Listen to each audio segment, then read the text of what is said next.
From the corner of Munson and Civic Center Boulevard, welcome Fanatics to Menor Ice Arena for game number 10 of your Menor Icebreakers season. Tonight, the Icebreakers host in the Port Huron Prowlers. I'm Angelo Vallata, and thank you for listening right here on YouTube.com, your home and away home for all Menor Icebreakers games. And I'm joined alongside on color commentary, Jared Tennant. And you look last year, Jared, last year the Icebreakers go 6-7 against the Prowlers, but some of those games were very high scoring and exciting affairs here from Menor Ice Arena. Yeah, absolutely. It's still the only two times I've seen, actually three now with Battle Creek, but two times last year the Icebreakers hit double digits in scoring against the Prowlers.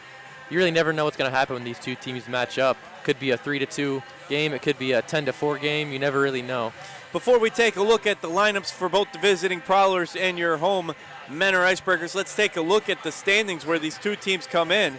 Menor in second place of the Eastern Division at 7-2, 21 points, only trailing the Watertown Wolves, who they lost to in that extra loss, who are at 8-1 and 24 points. The Port Huron Prowlers are technically in third place after a two-place tie at second between both Danville and Columbus, but with Danville losing 5 straight and Port Huron picking up a couple wins there, 2-4, 2-0, 10 points, trailing only Danville and Columbus at 12, and then of course Carolina at the top of the division at 7-1 with 21 points. Also looking at goals scored, Port Huron has put 30 into the back of the net, while they've given up 34, and Menor has scored 45 goals. Do you know what that means? That's the best in the FPHL, and they've only given up 21, which is the third least defensive given up to Carolina, Watertown, and then Menor. So, Jared, you've got the starting lineups for the visitors. In goal tonight for the Prowlers is Corey Simons, just re-signed with Port Huron. Icebreakers had trouble with him last year, so we'll see what he brings to the table tonight. On left wing is Matt Robertson, the third leading scorer in the FPHL, behind Parker Moskal and John Butita. Right wing is Dalton Jay, and centering that line is Matt Graham. On left defense for the Prowlers is Dalton Young, and on the right side is Alexander Streck. And that's the lineup for the Port Huron Prowlers. So we'll see what they could do. They have their own high-powered scores as well. And now the starters for the guys in double blue. In between the pipes is number 56, Austin Rodebush, who started every game so far for the Icebreakers, most in the FPHL. Left defenseman number 19, the Toledo, Ohio native, Brody Duncan. And right defenseman number 18, Henry Berger. At center, number 9, Nate Farrington, the draw guy. Left wing, number 15, Stephen Fowler. And right wing, number 8, Isaiah Crawford. That is the starting lineups for the Port Huron Prowlers and the Menor Icebreakers as we are getting set for opening puck drop here tonight, as the Port Huron Prowlers once again come to town for a home weekend series, where first time this year a Friday night game here at Menor Ice Arena. First time this year where only one team comes in for the entire series, and something that we are starting this weekend through December 21st is our Marine Toys for Tots campaign, collecting new unwrapped toys for kids in need. We will have collection bins in the rink and outside our team office. We'll be collecting toys up to December 21st game. These toys will be distributed to children in need throughout Lake and Geauga County at Christmas time, and your contribution can help make a child's Christmas a little more merry. So we began that tonight, and thank you to all the Fanatics who have dropped off toys tonight. And if you're coming to a game throughout the next month or so, make sure you bring one too, all for a great cause. The Port Huron Prowlers have taken to the ice, and as we get set for the Menor Icebreakers to take the ice and the national anthem, we're going to pause for a brief break, and when we come back, opening puck drop here from Menor Ice Arena. Keep it right here on YouTube.com.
Ladies and gentlemen, at this time, please rise or remove your caps for our singing our national anthem.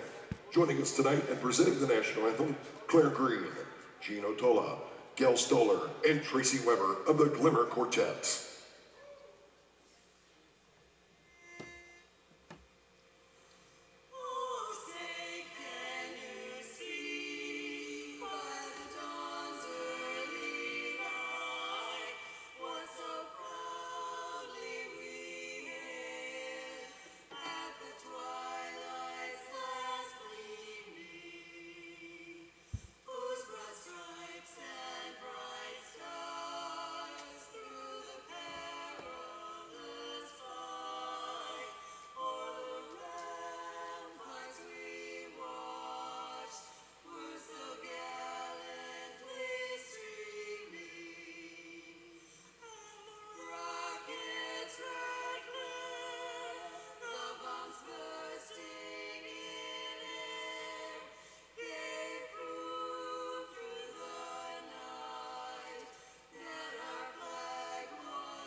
Well, we get set for opening puck drop, and a great job by the Glimmer Quartet there on our national anthem to get us set. It'll be the Port Huron Prowlers in the white and red jerseys and black trim, moving from left to right on the ice in the black and red numbers, and the Menor Icebreakers take to the ice on the right side. They will move from right to left in the double blue, dark blue jerseys, light blue and white trim, white numbers. We are excited for you to join us here on this first Friday night game, whether you're listening in Port Huron, Michigan, Menor, Ohio, or anywhere else. We appreciate you making us a part of your Friday night. The Prowlers come out of St. Clair County, the Thumb area, and the Blue Water area of eastern central Michigan. They play their home games at McMorran Arena with an arena capacity of over 3,500. But we're here at Menor Ice Arena tonight, and we are set. Time on the clock, 20 minutes for the first period, and here we go. We're underway from Menor Ice Arena as the Port Huron Prowlers will gain control of the puck in their defensive zone to start us off. 19:52 remaining here in the first period. And keeping it now, they get it back into the neutral zone, switch it back. Dalton Graham cycles it back now to Dalton Young. They move it up on the left side, the far boards, try to get up to Graham. Still keep it down here, dump it behind the net now. Trying to get it to Jay in the slot. Good pressure there by the Menor back line. They get it to Jay, but now pass pickpocketed. Menor trying to extend the stick there from Berger, number 18 for the Icebreakers. He sticks with it and gets it back to Brody Duncan, but the heavy forechecking now by the Port Huron offense. Still right on him, hot on Nate Farrington's heels there. Dalton Jay trying to keep it down here and score one of his many goals. Now Nate Farrington skates through the neutral zone, through the blue line, and just misses wide right before he goes out on the change here. A nice shot there by Nate Farrington on the counter, Jared. Yeah, and one of the keys to watch out for here tonight is which team gets that energy early. The Icebreakers, when they score first, they're 6-0. When they're leading after one period, they're 5-0. So it'll be interesting to see who gets that first goal. So 18:45 left. Port Huron now in the slot. Trying to get a shot off there is Nippard, the Lewisport native. Icebreakers on the other side. Moscow looks right to the Painesville, Ohio native. Just a stone's throw from here to Conway. Butita keeps it alive. The former Kent State Golden Flash, but Port Huron's back line's able to clear it up through the neutral zone and quickly get it up to Nippard. Nippard trying to get to the circle. He'll get it over to Zilkanich, but that pass pickpocketed by Declan Conway. Conway gets it now on the near boards, works up to Moscow. Moscow goes center, back to Conway, back to Moscow. Moscow fires one up high into the air, and that one go high off of the safety net. 18:11 remaining here in the first period. And tonight, Jared, another exciting thing. The first game for the Junior Icebreakers Club, where with a paying adult, they get in free, and it's a really cool initiative that the Icebreakers have added this year. Yeah, tons of new Kids Club members so far this year. $15 for a membership. You get a lot of cool benefits like getting into the games for free if you come with your parent. And you get a membership t-shirt and card and a few other perks as well. For more information, go to MentorIcebreakers.com. So we'll have a face-off now here in the right defensive circle. And officials just getting the net reset here for Corey Simons. One shot on goal so far for the for the Port Huron Prowlers, none for Mentor as they get this net back aligned. Thank you again for joining us on YouTube.com. Simons made his first start of the season last weekend against the Columbus River Dragons. Played great, stopped 31 of 33 shots, .939 save percentage, and picked up his first win of the season. And Austin Rodebush been the workhorse for the Mentor Icebreakers. 7-2 is the Icebreakers record. 7-2 is Rodebush's record in between the pipes, the Shark Tank here. And he had a couple shaky games at home, but still got one of the wins and split the pair. But he's been very good, especially on the road. We'll see if he gets that primetime home performance here on the first Friday night game. Now to the back line, and that is Dmitry Danieluk, making his on-ice debut. He played with the Icebreakers last year. I was seeing that number out there, and I thought, hey, wait a minute, we haven't seen him yet this year. And Danieluk now has it, skates into the neutral zone as a Prowler is hot in pursuit of him, taps it forward now to Tucker. Tucker trying to get it up to Alex Morrow. Can the Icebreakers keep it down here in the defensive zone? No, Dalton J takes an errant pass. But the pass he tried to get to Robertson, pickpocketed there by Stepan Jurovic, the Czech Republic native, and that one fires off the safety net at 17:32 remaining. We'd like to thank our off-ice officials, Greg Kopp, Russ Arala, Greg Butala, Warren Lindemere, Brian Kelly, Joe Knight, and Bobby Van Sickle, Jared Tennant alongside me on color commentary, Casey Healy on video, Al Moon, Larry Rummel, and Lawrence Rummel on the sound crew, and Taylor Ruyer and Frank Schmidt, game day operations and intern. We'll have a face-off now here in the left defensive circle. Going back to that last play, that was a great play by Jurovic to break up a potential 2-on-1 by the Prowlers. Slap shot there from Brody Duncan off of the glove of Simons, and that'll keep the puck down here in the defensive zone of the Prowlers. Icebreakers trying to set something up. Duncan at the left line takes one of his famous slap shots. Again, goes off of the pads of Simons, keeping it down here. Now is Thomas Stewart Dant, the Winnipeg, Manitoba, Canada native. Right there in front of the left circle, but no icebreaker there, so it's number 19, Austin Federley, who will send that one down to the other end of the net. And Austin Federley, one of a few players that play right from the Port Huron, Michigan native, just like our Declan Conway for the Icebreakers. Austin Federley, along with Matt Stoya and Dalton Young, all from right in that area around Port Huron. 16:43 remaining now here in the first period. Henry Berger crosses over, gets that pass up to Farrington beyond the right circle. He'll work it behind the net. And another whistle on the ice. I think that's probably going to be a boarding call on Nippard.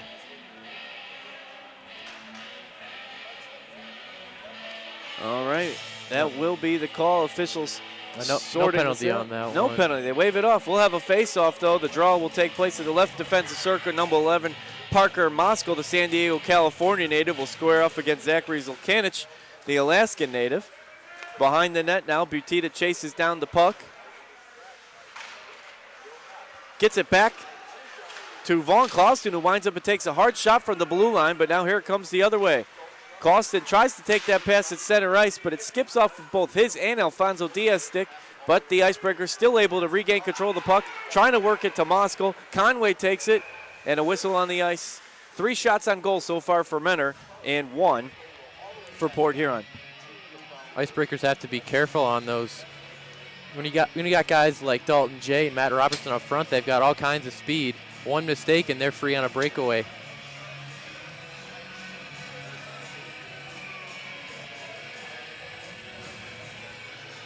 So we'll have a face-off now at the right defensive circle. That puck travels back to center ice, where Larry Vartiainen sends it up. Icebreakers counter going the other way, trying to get to Butita, who leads not only the Mentor Icebreakers in goals, but he leads the FPHL in goals. Sends that pass up to Moskal, who is second in points. So the Menor Icebreakers have the top 2 point scorers. That one from the blue line. Clausen sends off the back glass in front of the Fanatics behind the glass. And now Jurovic will chip one down behind the net, where Brian Parsons, the defenseman from Shrewsbury, Massachusetts, he last played last year for the Watertown Wolves here in the FPHL. They work it all the way up to Graham. Graham trying to get it to the slot. That's pickpocketed by Moskal. Moskal takes it on the far boards. He's got Crawford center. Will he get to him? Dekes out one defender, takes a shot. That was Stoya, just goes wide left. Another impressive stick handling move by Parker Moskal. But now here come the Prowlers the other way. Robertson will quickly send Jay. Can Jay get there first? It was a nice leading pass there from the center ice line. But now Jurovic will send it, and that pass taken by Jonathan Giuliano.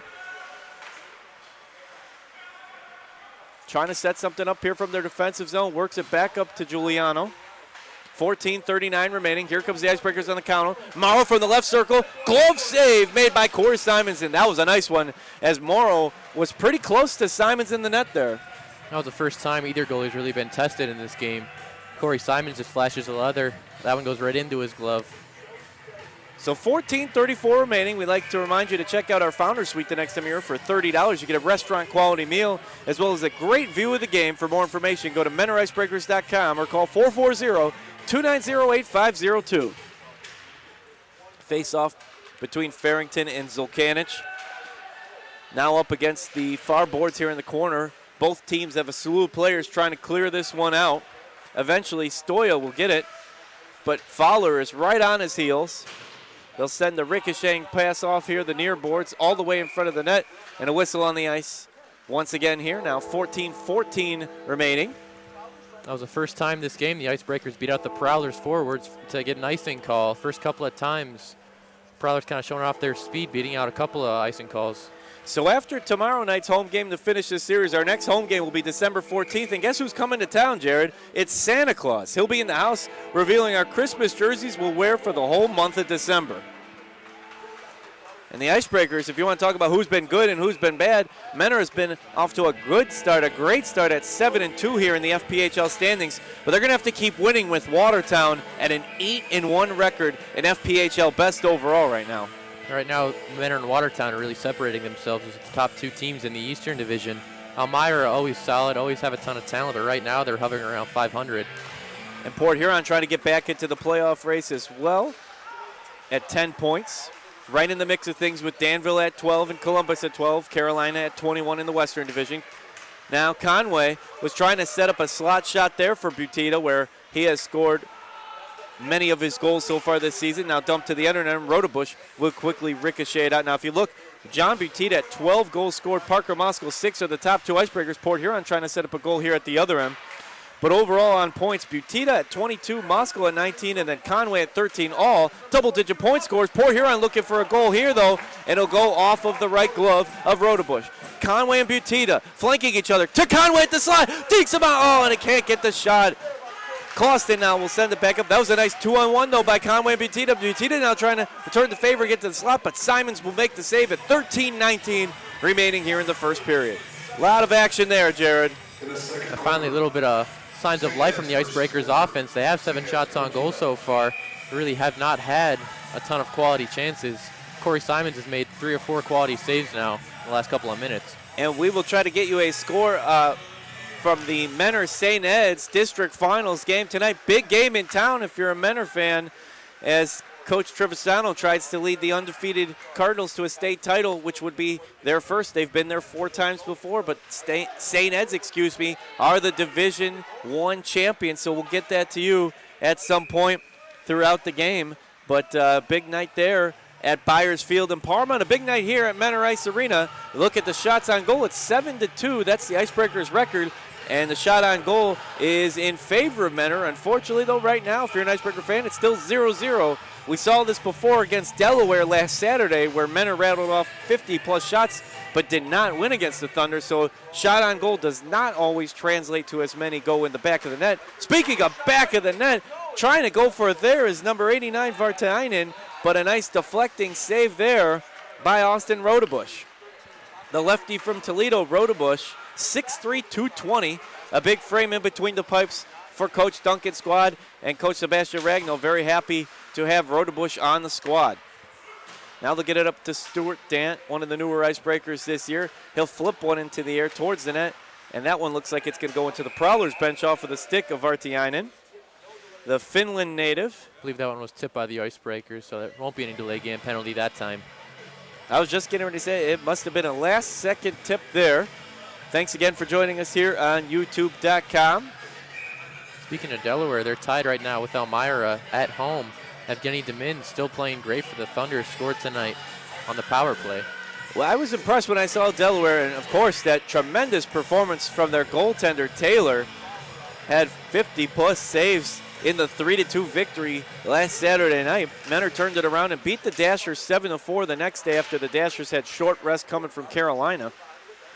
And the Icebreakers offense had 20 less shots on goal, but put 5 more in the net. Right here, it's 12-12 remaining in the first period. Port Huron trying to clear the puck from their defensive zone. Graham's trying to work that puck up to Jay. Tucker's got it now over his own right defensive circle. Sends it up to Fowler, a little out of his reach, though, and that will be picked up by Stoya, the Marysville, Michigan native. Jay will chase that one, or Giuliano will chase that one behind the net. Now Stoya at the left side of the blue line. Fowler will flip it the other way. Oh, and he had Butita crossing center ice. Did you see that, Jared? If it would have went just in front of him, Butita would have had a one-on-one with Simons. Yeah, that's kind of what the Prowlers so far have been doing in this game. They're going for that long pass to their forwards who are hovering around the blue line looking for breakaways. But it hasn't worked for them so far, but we'll see throughout the rest of this period and the rest of this game. Brody Duncan gets forechecked there by Matt Robertson, and that pressure allowed Port Huron to keep control of the puck momentarily, but now the two teams volleying control, and it's in the defensive zone of the white, red, and black Prowlers. Whistle on the ice now, and 11:10 remaining. I'd like to thank a few of our sponsors. Marco's Pizza, with locations in Mentor-on-the-Lake, Willoughby, Painesville, and South Euclid.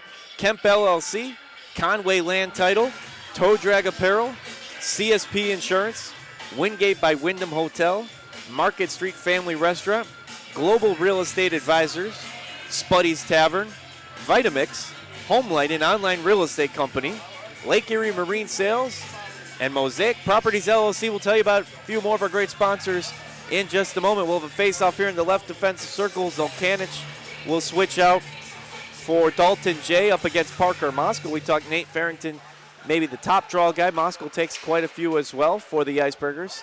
Conway in on that circle too, but here comes Port Huron the other way. Nice steal there by Butita.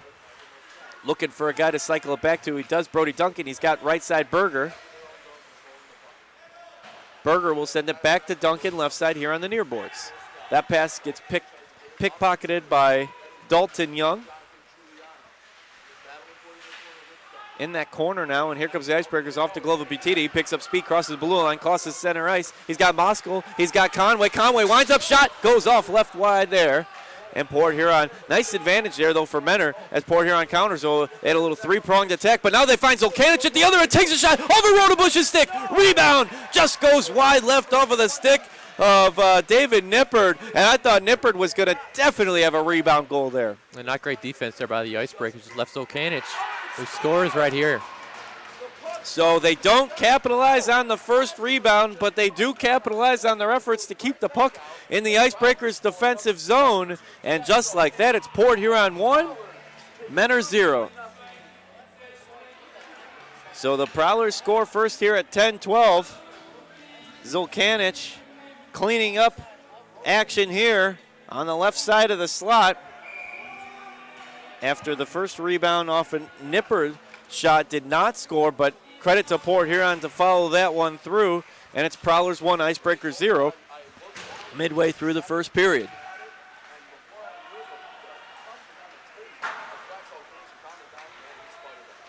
So now Clauston sends it left to right. Men are trying to capitalize here, and again they have the 7-4 shot on goal advantage, but it is Port Huron in the lead. Now it's Jackson Tucker, another one of the new Icebreakers. Gets it to Mara. Takes a body at the blue line.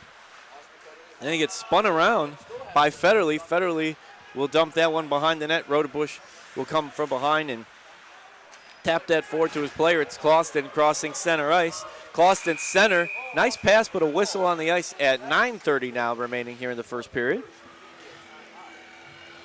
Talked about how the Icebreakers, when they get that crucial first goal, they have not lost this season. When it goes the other way, they're 1-2 so far. They've only won one game. And will that be a telltale sign tonight? Much hockey left to play. We'd like to thank the rest of our corporate sponsors, Preston Products LLC, Bethlehem Christmas Lights Park, Cana Winery, Habco Tool and Development, who sponsored our Military Appreciation Weekend last night, McGarry & Sons, Nova Southeastern University, Auburn Career Center, Menor Ice Arena, Fitness First, Ganley Village Automotive, JD Cleaners, the official dry cleaner of the Menor Icebreakers, and Burger IM. And Jared, does the weekend end on Friday? Absolutely not. Does the weekend end on Saturday? I don't think so, no. Does the weekend end on Sunday? No, it does not. That's not a trick question because Moe's has always been locally owned and operated, and they provide you with Moe Monday. So you might not be able to physically be on the weekend, work at school, but your mind's still on weekend time. So Monday comes. That's why you got to get their burrito specials that'll make you feel like a lazy Sunday, even when it isn't. End the weekend with Moe Monday and visit us at our Menor 2 locations, South Euclid or Mayfield stores. Welcome to Moe's. And, of course, they'll cater ballet recitals, weddings, and even thumb wrestling tournaments. At Jared, I know last week we told our fanatics you were 74-0-1. I checked. I double-checked. It was 75-0-1. That's in your favor, though. Will you be putting the title on the line anytime soon? I don't think so, but thank you for that correction. I appreciate it. In your favor, so I wouldn't have downplayed it if it was less.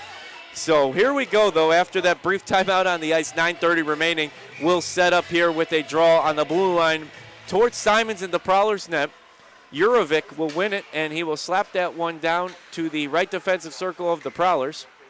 They'll work it up here against the near boards. Dalton J sends that puck up, trying to get it to Dalton Graham, but a little out of reach. And the Icebreakers will counter going the other way. Pass goes off of Fowler's skate. Fowler will send the pass, though, that's picked by Stoya. And kind of just trading the puck back and forth here, which did not help Menor out in the early goings. As Port Huron, I think that goal, a lot of it was on their ability to counter Menor's offensive efforts. They're trying to put one in here now from the slot. Stoya will send one off the backboards on the left side. Gets Jay, and Jay was about to be one-on-one with Rodebush, but a good closeout there by the Icebreakers back line as now they body up the Prowlers on the far boards, trying to clear this one out of the defensive zone. But would you agree, though, Jared, the Prowlers' ability to counter as Menor goes for that fast break, if it doesn't pay off for Menor, they're paying at the other end. Absolutely. The forwards really have to hustle to get back, because if they don't, the Prowlers can make this a 2-goal game in an instant. And that is not what Coach Duncan and Coach Radnall would want to see for their netminder, Rodebush, as they try to get a momentum switch here. As first it seemed like Menor had the early advantage, and now it seems like Port Huron in a bit more control of the puck, although the Icebreakers are applying the forecheck pressure here. Port Huron's able to clear it through, though. Graham takes it over the blue line left side. Nice move past Duncan. Tries to find Robertson in the slot. Nice cutoff again by the back line of the Icebreakers. And they'll cycle it back now to Berger. Henry Berger, the Claremont, California native. Played at Claremont College. Out in California, D3 hockey. Big hit behind the boards. Wind-up shot there. Goes off of the right glove of Simons. Corey Simons, the lefty goalie, 6'2", 185 of Crystal Lake, Illinois. Spent some time in the SPHL for Quad City. An errant pass there for Menor. We've seen that before where they have the man ahead, but the pass goes a bit behind, and that changes everything. That one goes off of Rodebush. Rebound shot goes wide left. That was from Zulkanic, who takes a spill to the ice. Picks it back up at center ice now is Vartiainen. And now Menor has it behind their own net. 7:05 remaining here in the first period of play from Menor Ice Arena. Good pass on the change there. Here comes Zach McKenna, who's been off to a decent start for Menor. Good deflecting defensive play by Parsons there to change the trajectory of the shot. A lot of action now trying to get control of the puck. So Menor comes in the game on a one-game win streak, although before the loss to Delaware, had a franchise-best 5-game win streak. Nice pass from Tucker to Clauston, excuse me. Icebreakers are doing a good job keeping the puck in the zone, but they're really not getting any quality scoring chances. That's what you need to beat a goalie like Simons, especially when he's on his game sort like of he is just tonight. passing it around the zone. But, yeah, that's not going to put one in the net. And now all the way back at the other end. That's a good point. And now Stuart Dant with the puck in the defensive zone. A little give-and-go passing with Alfonso Diaz, another one of the new Icebreakers, looking for Farrington, who skated between the circles and was looking for the leading pass from Morrow. But nice steal there by Oade. Hatham Oade, Houston, Texas native. Shot there, gets deflected back out. Nice block there by Rodebush, as it's a pretty clear-looking shot from the Prowlers. Stoya. Good presence here by Farrington, battling two Prowlers to try to keep the puck down here in the offensive zone. He had a great night last weekend with a 2-goal performance. Icebreakers content to dump that one behind the net with 5:30 remaining here in the first period. We'll have scores from around the FPHL. We'll also get you a score from the Menor Cardinals St. Edward Eagles Division I Finals match. That one goes off the left post, and Port Huron continuing their presence to be asserted here midway through the first period. Jay intercepts the pass that went short, but Brody Duncan saves a fast break there as they were looking for Matt Robertson left side, and it would have been Robertson and Rodebush, the only two people left on the ice there, as Rodebush will make the save. That was a dangerous play, but a nice deflection there for Brody Duncan. That's not the first time tonight. Icebreakers defenseman has had to poke check at the last second to break up what could be a 1-on-0 with the goalie. Icebreakers really are giving up a ton of open passes to the Prowlers. Prowlers are pushing it as soon as the Icebreakers turn it over in the offensive zone. They're making them pay so far with that one goal. And all of a sudden, shot on goal evened out. It was 7-2 in favor of Menor. It's now 10-7, still in the home team favor. But I would say the last 9 or so minutes has been pretty much all Port Huron. So now Strack into the game for, I believe, the first time. Alexander Strack, the defenseman from Okena, Illinois.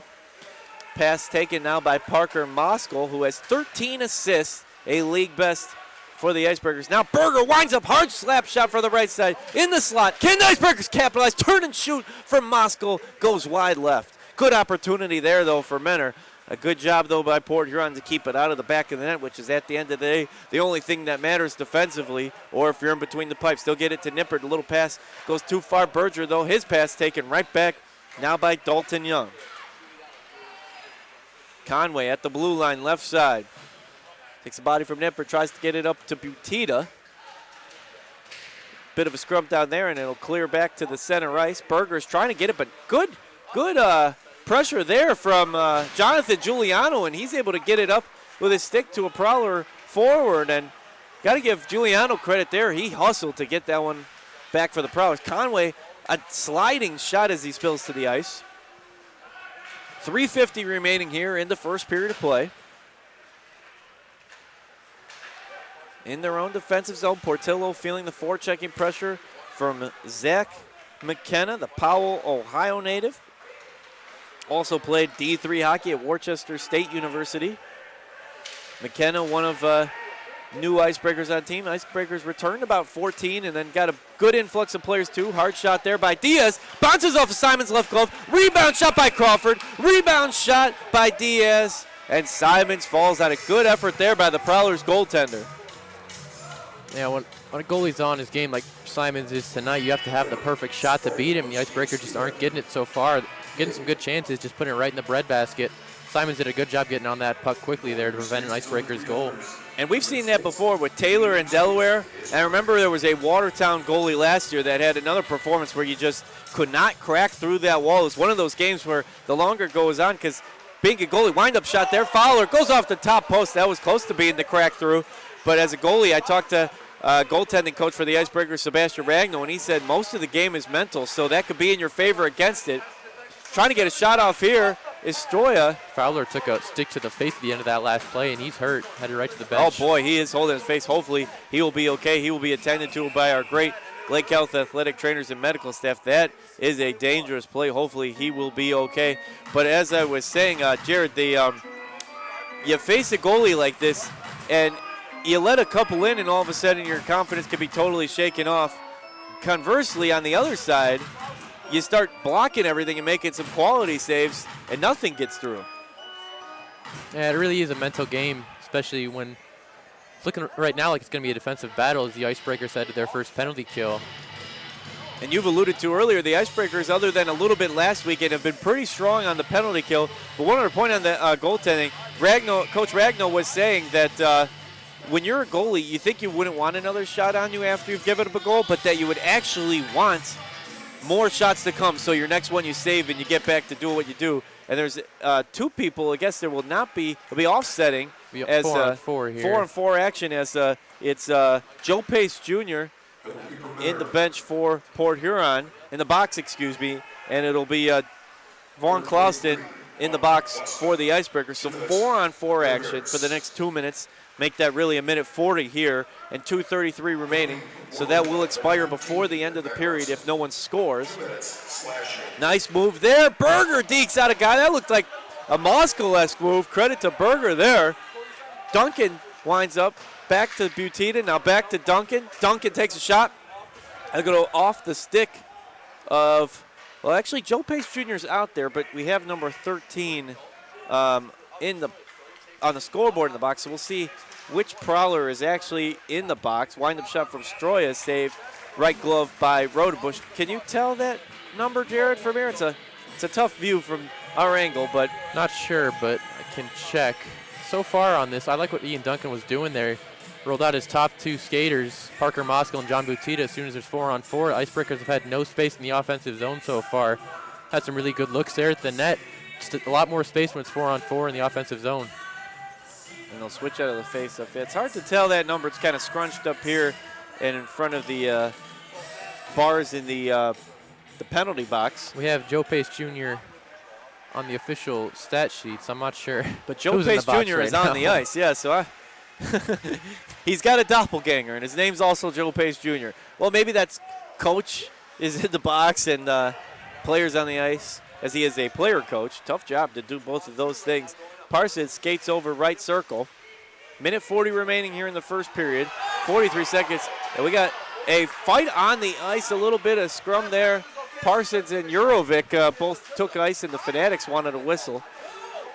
Conway, they needed to move the puck there. What's going on? It could be a 3-on-1 break. Yeah, I don't know what was the problem. Setting up instead a whistle. Oh, the Icebreakers squander that one. So not only do they not get a scoring play, and Coach Duncan not happy with this one, they didn't take advantage of what would have been a 3-on-1 opportunity. And Corey Simons are not. That's tough for any goaltender. Instead, the exact opposite happens, and a whistle against Menor. Well, they had every chance to get that one. I'm not sure what Declan Conway, it looked like he hesitated a little bit, but there were a couple of Prowlers tied up behind the Icebreakers net. They had a chance for a 3 or 4-on-1. And even when they do have a chance for a 2-on-1, they come in offsides. Yeah, that's a tough break, so hopefully Menor will be fired up to rebound from that missed opportunity. Don't want to miss an opportunity to miss an opportunity. Got to make up for that one. Now Morrow cycles it back to Berger. He's got Duncan. They'll swap sides. He'll get it to Duncan. Right side blue line. Will he take one of those wind-up slap shots? He will. Just goes wide right.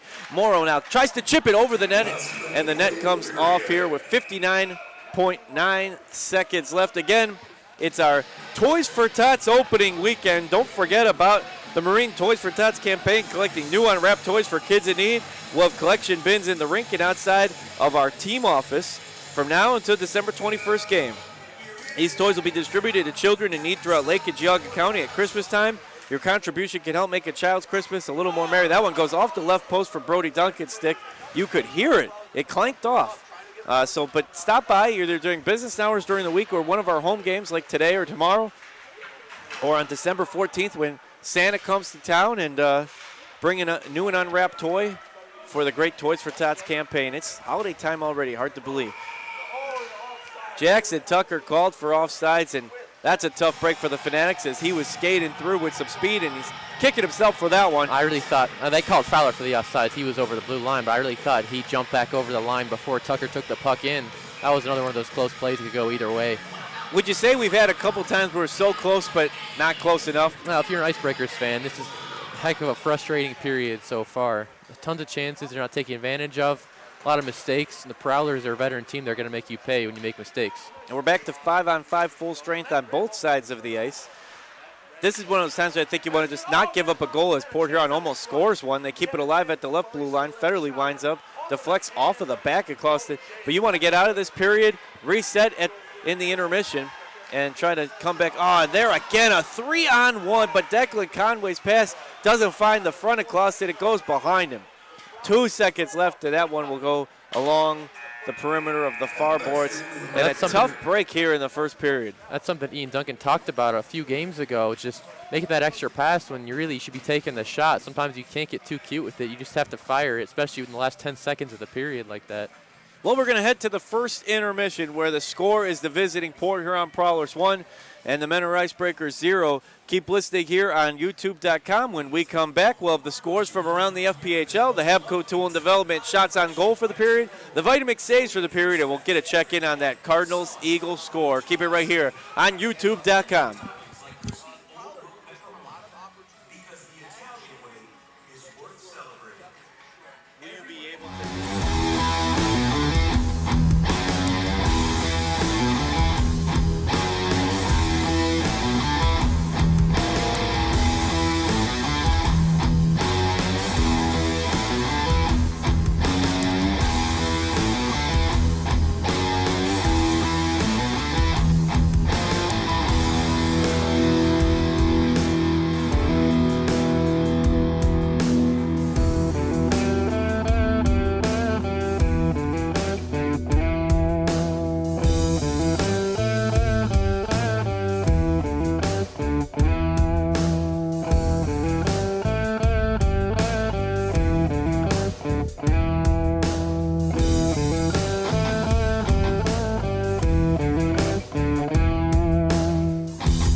Welcome back to Menor Ice Arena. 2 minutes away from the second period. Couple score updates. Come on, Coach Triv and the Cardinals.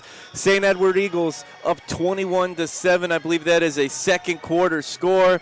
Plenty of time left, though, for Coach Trevisano and the Menor Cardinals to fight back through this one in his retirement final 23rd season. And Jared's got to take a look around the FPHL for us. Over in Watertown, the Wolves are on top of the Danville Dashers 1-0. Battle Creek holding their own so far against Danbury. They're down 3-1 in Danbury, I believe. Carolina on top of Columbus 1-0 so far.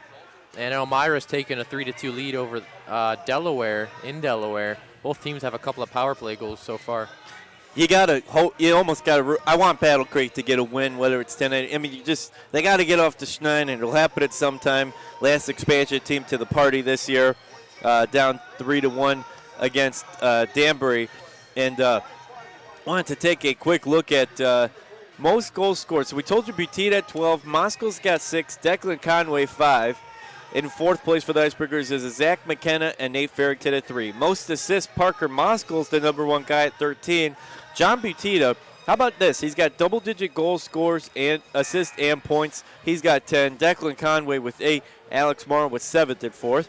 Most points, John Butte at 22, Parker Moscow 19, Declan Conway 13, Alex Morrow 9, and Mark Esri 8. And of course, last year, Mark Esri was sitting out right now, but he should be back, if not tomorrow, soon.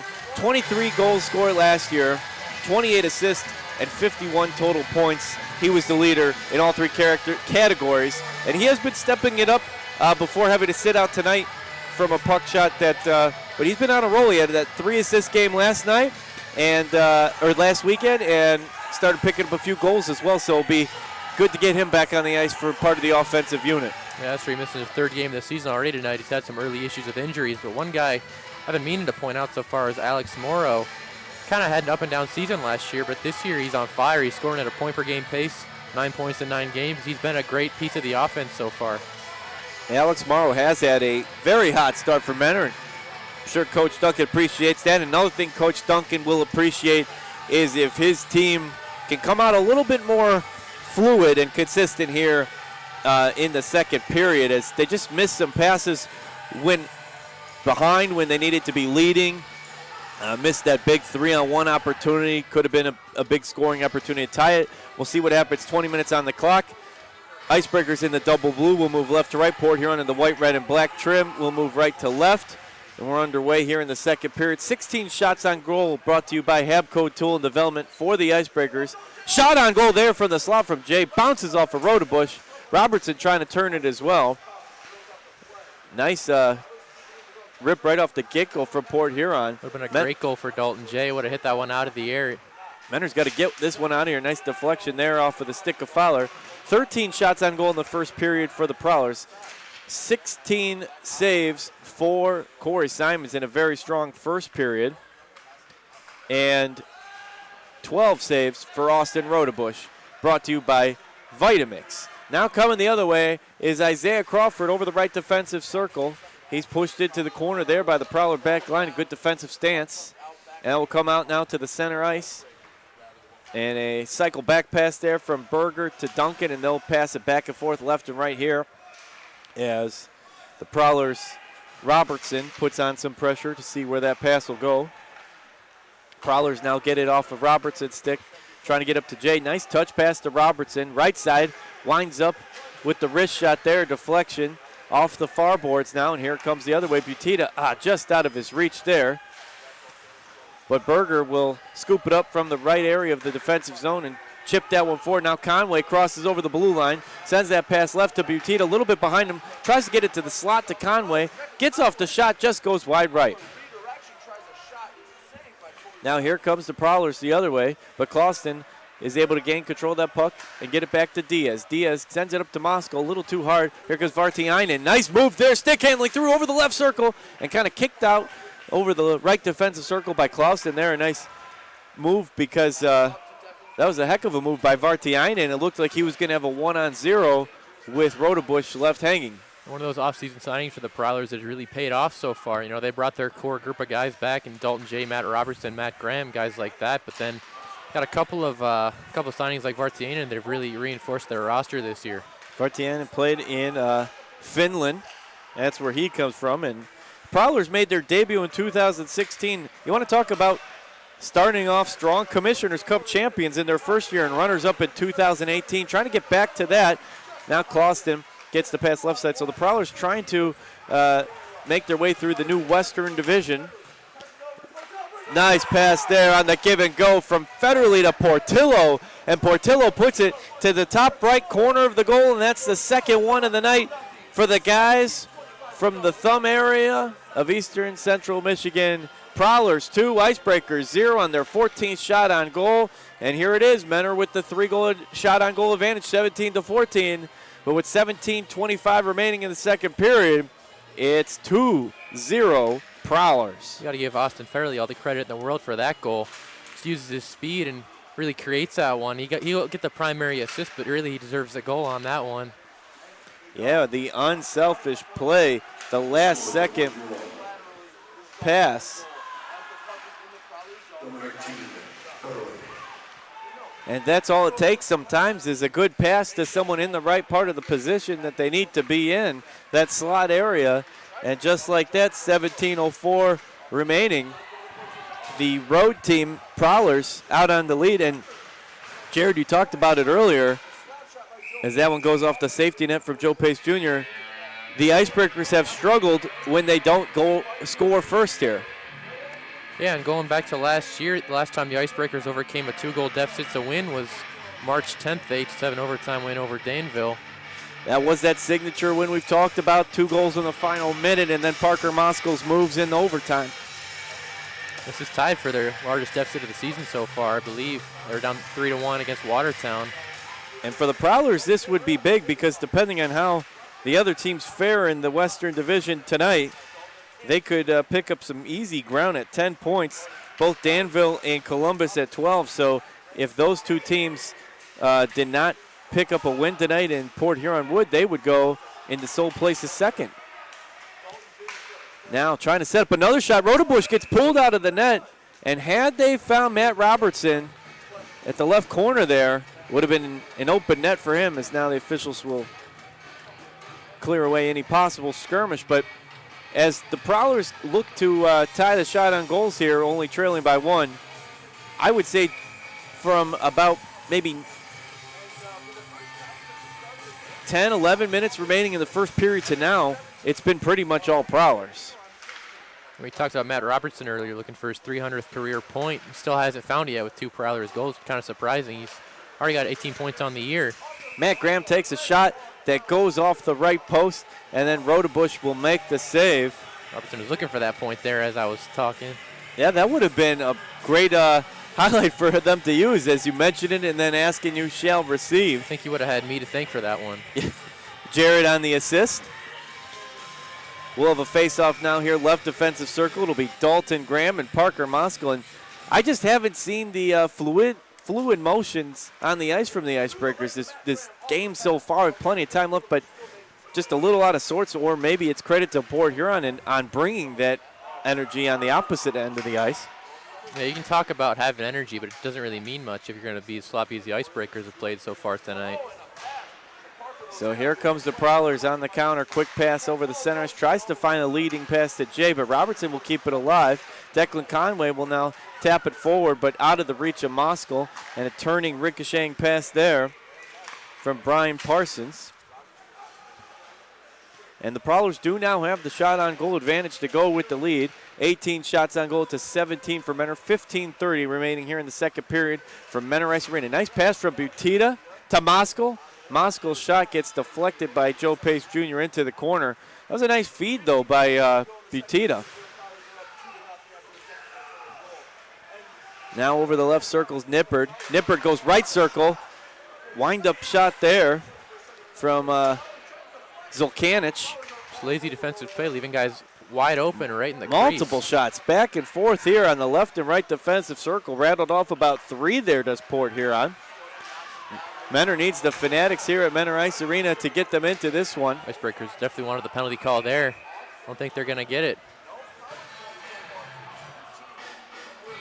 So 14:51 remaining here in the second period of play, heading towards the Labatt Blue second intermission. And we thank you for joining us on YouTube.com, your home and away home, for all Menor Icebreakers games. And don't forget, tomorrow night, if you're coming out to the game, is Princess, Superhero, and Villains theme night.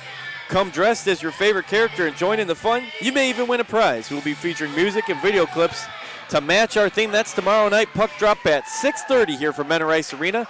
Ticket information at MenorIcebreakers.com or call 440-290-8502. Fun night tomorrow from Menor Ice Arena. 14:37 remaining, 20-17 shot on goal, and make it 21 as Rodebush will pick that one up on the left side of the net.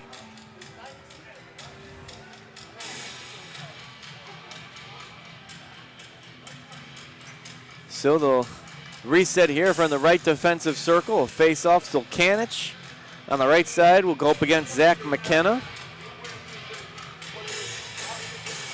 Will you be dressing up as a superhero or villain tomorrow, Jared? I will not, unfortunately. Okay. I neither will be, but hopefully many fanatics in attendance will take advantage of that. There will be prizes involved. I don't think we were eligible for the prizes anyway. Now, up to Stroya. Stroya signs it behind the net to Nippard. Young now, that one flips over his head, trying to keep it down here in the defensive zone of the Icebreakers. Wind up from Oade. That deflects off the post. And Morrow having trouble keeping his footing there. Sends the pass behind the net. Nice forecheck by Morrow. Almost able to sneak that one in, and he would have had a 1-on-0 shot in the slot. Fowler comes in off the change and tries to intercept that pass, but Port Huron gets the pass past him. So Oade now at the left circle finds center Young. Young from the right circle, and the goal to Federley off the deflection of the wrist shot, and just like that at 13:36, Prowlers 3, Icebreakers 0. So unfortunately, the Cardinals struggling at Byers Field in Parma versus the Eagles so far, as are the Icebreakers here at home versus Port Huron. And 3 goals, Jared, 2 in the last 4 minutes. Tough break here for the Icebreakers. Right now, this looks like the Icebreakers team from last year. That's a goal that Rudabush, you'd think for sure, wants back. Just a harmless backhander from the right face-off circle that somehow sneaks through. And Federley on the score. And just like that, it's a tough start to the second period. You were hoping maybe for a bit of a reset from Coach Duncan's squad to start the second period, but it looks like, well, Port Huron almost had another opportunity on the give and go from Federley to Justin Portillo. The 3-on-1 for the Prowlers.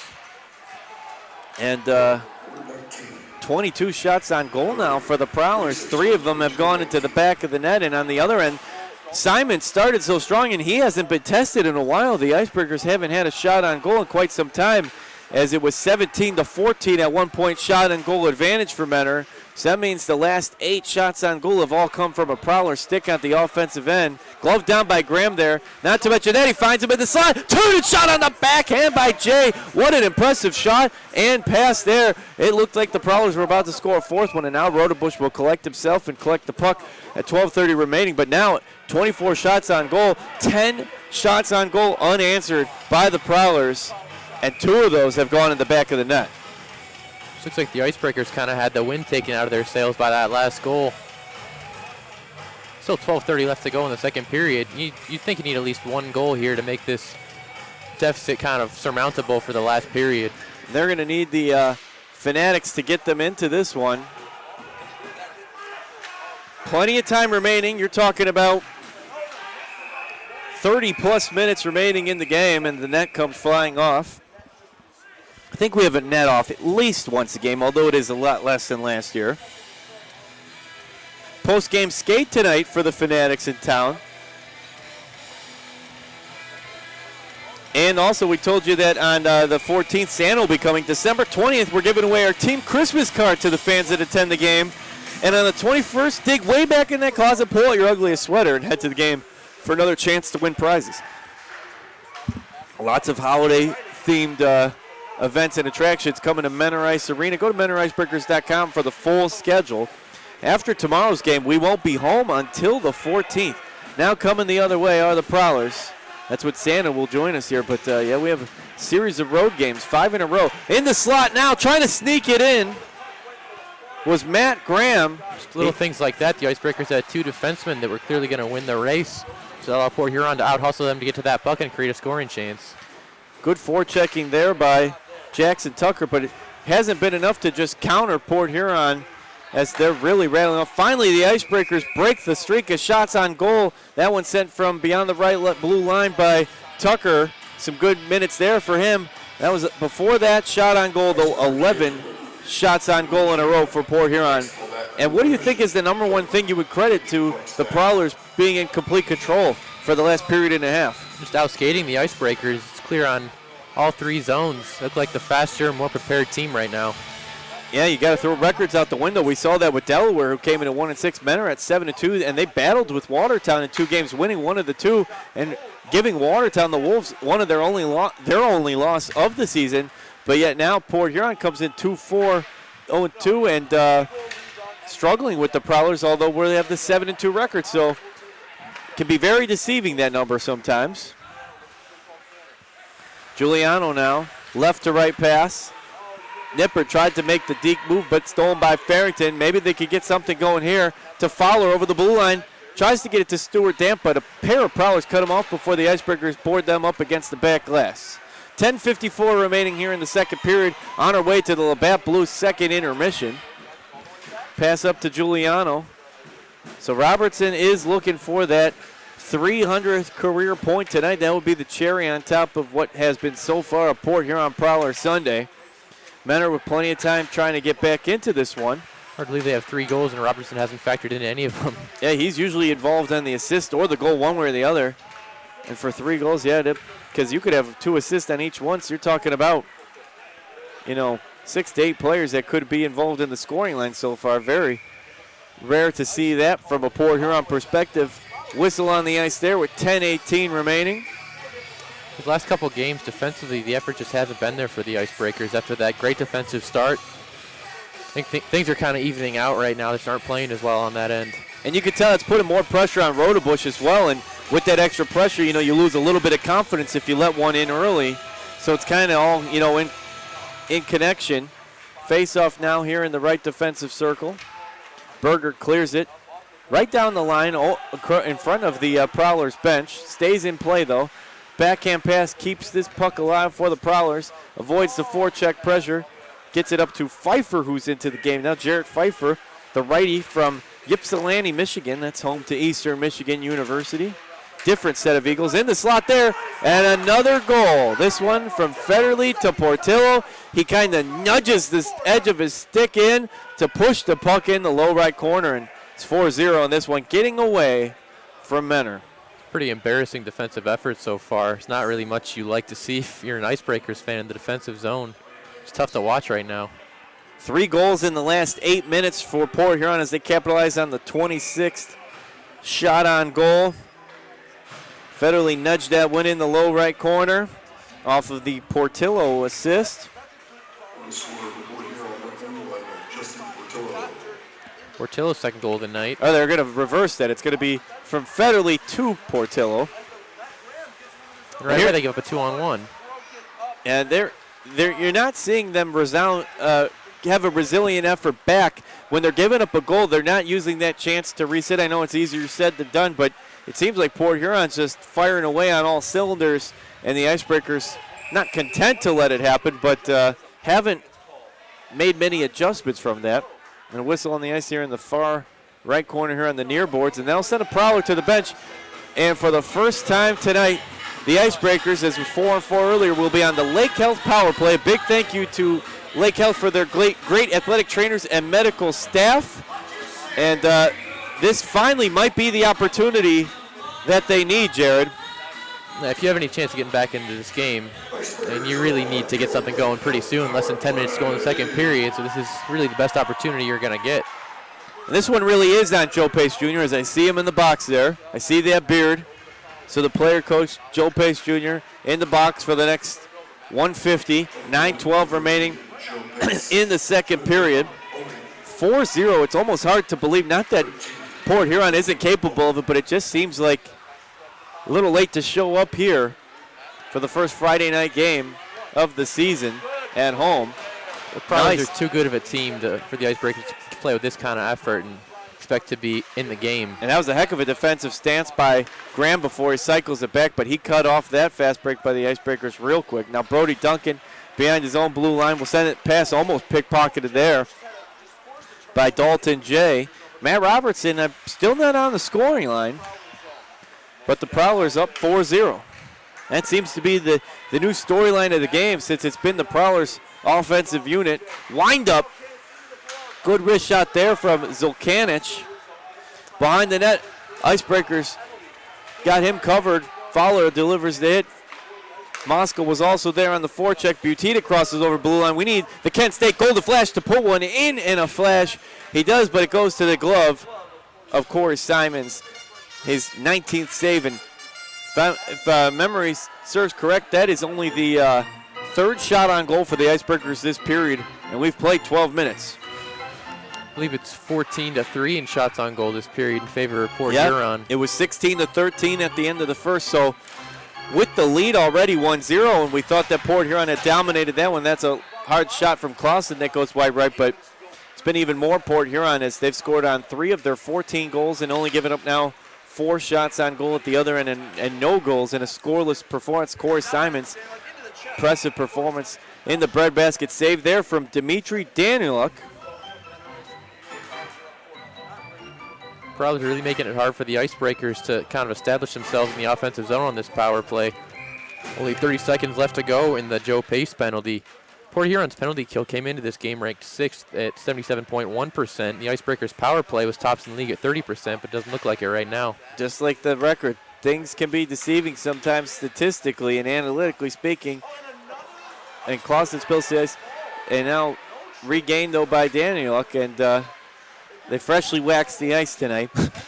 Dimitri Danieluk gets it back to Clausen, who's boarded up there. 7 seconds left in a power play that did not bode too well. They did get 2 shots. Here comes Federer the other way. He's been dangerous tonight. Glove save there, but he puts it in front to Nippert.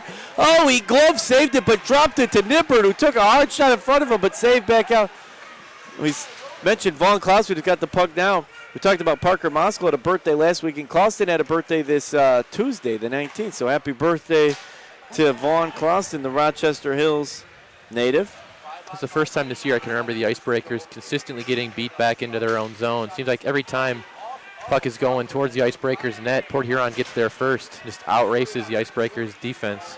The only thing, I wouldn't say if it's in favor of Mentor, but the only thing that remains a possibility is the fact that there's just plenty of hockey left, because if Port Huron can put up 4 goals in 34 minutes, you still have 26 minutes remaining. You just got to turn it on sooner rather than later. Turn it, shot, flip, and now trying to keep it down here is Graham. Graham turns, trying to get it to Robertson, and Rodebush will finally put his glove on top of it for the save, but that was dangerous. Lots happening there in the slot. Icebreakers kind of lucky to get away in that opportunity without giving up a goal. I mean, there's just not much good to say about him right now. I'm not sure what McKenna was doing with the puck there right in front of his own net. He just kind of was nonchalant about it and give the Prowlers another good scoring chance. I'd like to thank our all-Fice officials once again: Greg Kopp, Russ Arella, Greg Butala, Warren Lindemeyer, Brian Kelly, Joe Knight, Bobby Van Sickle, Taylor Ruier on game day operations, Frank Schmidt operations intern, Al Moon, Larry Rummel, Lawrence Rummel on the sound crew, and Casey Healy on the video, along with Jared Tennant on color commentary. And Jared always provides the game recaps and previews as well. And unfortunately for your recap so far, well, fortunately for your recap so far, there's time left. You know, you're facing a goalie like Corey Simons. 4-0 is really, you're probably not going to overcome that. But the rest, this last period, with another game tomorrow against Port Huron, you got to look for the Icebreakers to pick things up and start getting some momentum heading into tomorrow night's game. So Corey Simons 1-0 before this game. He had 33 saves, gave up 2 goals, .939 save percentage. Chris Paulin has done the bulk of the work at 3-3. He's had 246 saves, given up 24. And almost played 400 minutes. And then Kokila is 0-1. He had 41, but gave up 7. So Simons has got to be earning some more minutes with this performance tonight.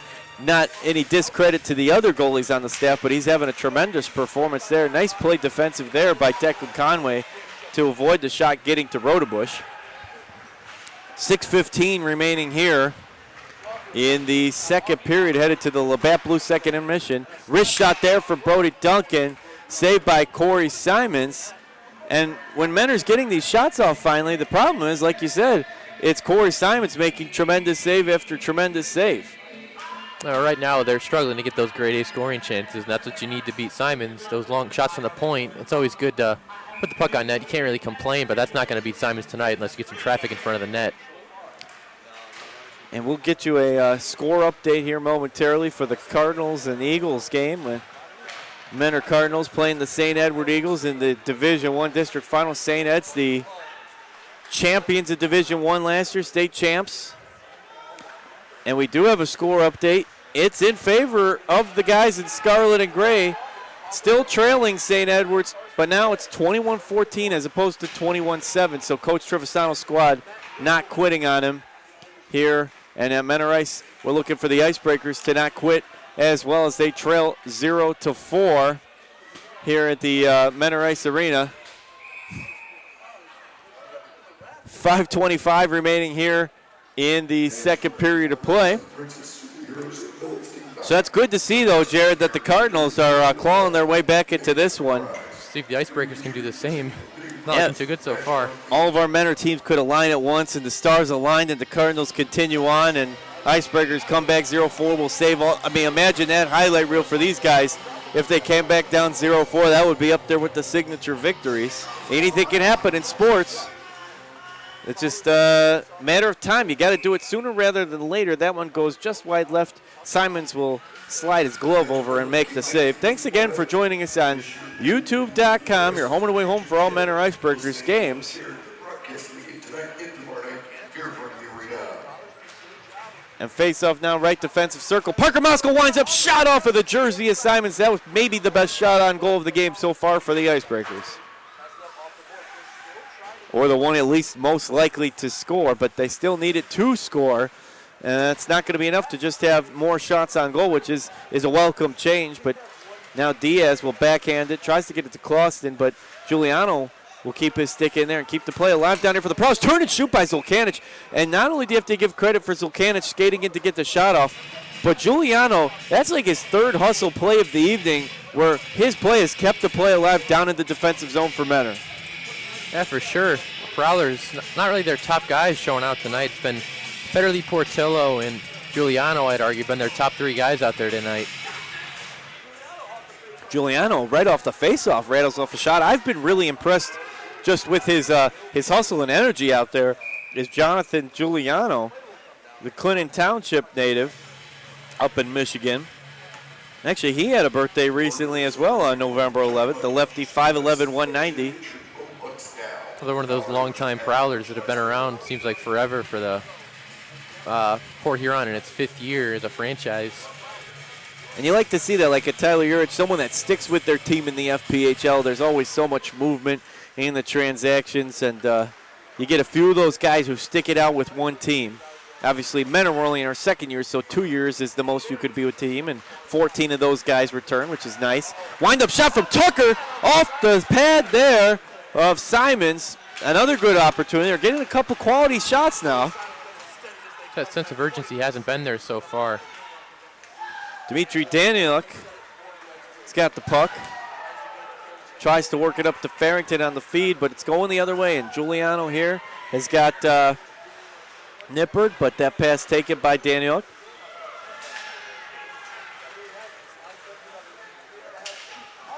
Four minutes remaining here. Stuart Dan on the turn, crosses over the blue line into the neutral zone, picking up speed. He's got McKenna going fast towards the slot, skates right in, but good pressure there from Vartiainen. You mentioned him as a great pickup for Port Huron. He's been another guy who's had some quality plays, not scoring, but good energy both on both sides of the ice. Vartiainen hasn't scored yet so far, but he's got 3 assists and he's played well. 31-23, the shot on goal advantage for the Prowlers. Menor can't get the shot off, but it's coming the other way with Vartiainen leading the charge. He doesn't have anyone flanking him, though, as the Prowlers were on the change at the time. Boarded up here on the near boards, up against the left corner glass. Brody Duncan playing with some energy, couple of hard hits. Yeah, they need somebody just step it up and say, we got to own this one. Double the energy and triple the pressure. Wind-up shot from Wade, and there's a nice save by Rodebush. At this point, though, while he makes the left glove save midair at chest level, it's not going to be enough to just have good saves. You're going to have to see shots on goal and pucks in net. For whatever reason, the Icebreakers at home defensively have played much worse than they have on the road. Away from home, Rodebush is a .948 save percentage, a 5-1 record. On home ice, it's down to .877. That'll be a little bit lower here unless things turn around. So 2:57 remaining here in the second period of play, on our way to the Labatt Blues second intermission. Prowlers work it over center ice, now get it right side. That's Robertson. Gets it to Dalton J at the left circle. Behind the net now, quick pass. Deflects off of the stick of Clauston, though, and here comes the other way. Alfonso Diaz on the far boards. Gets it up to Butita. Nice steal there by Stroya, who will flip it off the net, off Rodebush's jersey, and he'll scoop it up before Matt Graham can come in and challenge him in the slot.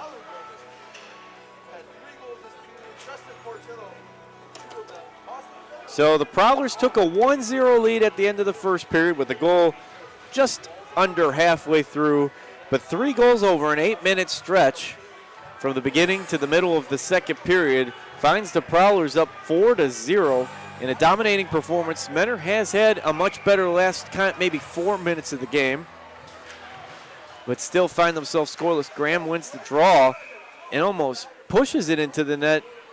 Side horizontal to Rodebush, but Rodebush will make the save. He's been a busy guy in the net tonight. He has 28 saves, although the Prowlers have gotten 4 in. 23 saves for Simons in a scoreless performance. He had only given up 2 goals in his first game, so his score percentage is definitely increasing at this point. Save percentage, excuse me. Final couple minutes of the period, we'll see if the Icebreakers can make something happen. Jurovic in the game, gets it up to Fowler left side. Fowler surveys his options, finds Farrington. Farrington wound up, but it goes just wide left, and a good opportunity there just misses for Coach Duncan's squad. One of those frustrating, that net barely came off, but you have to blow the whistle if you're the referee. Icebreakers look like they had something going there. Not too late to get season tickets for under $12 a seat. For more information, MenorIcebreakers.com or 440-290-8502. And bring your group to a game. That's always fun. All that information on the Icebreakers website, MenorIcebreakers.com. So 2:08 remaining here in the second period. I believe, is it the net that came undone there? Or? Having issues getting it back into place.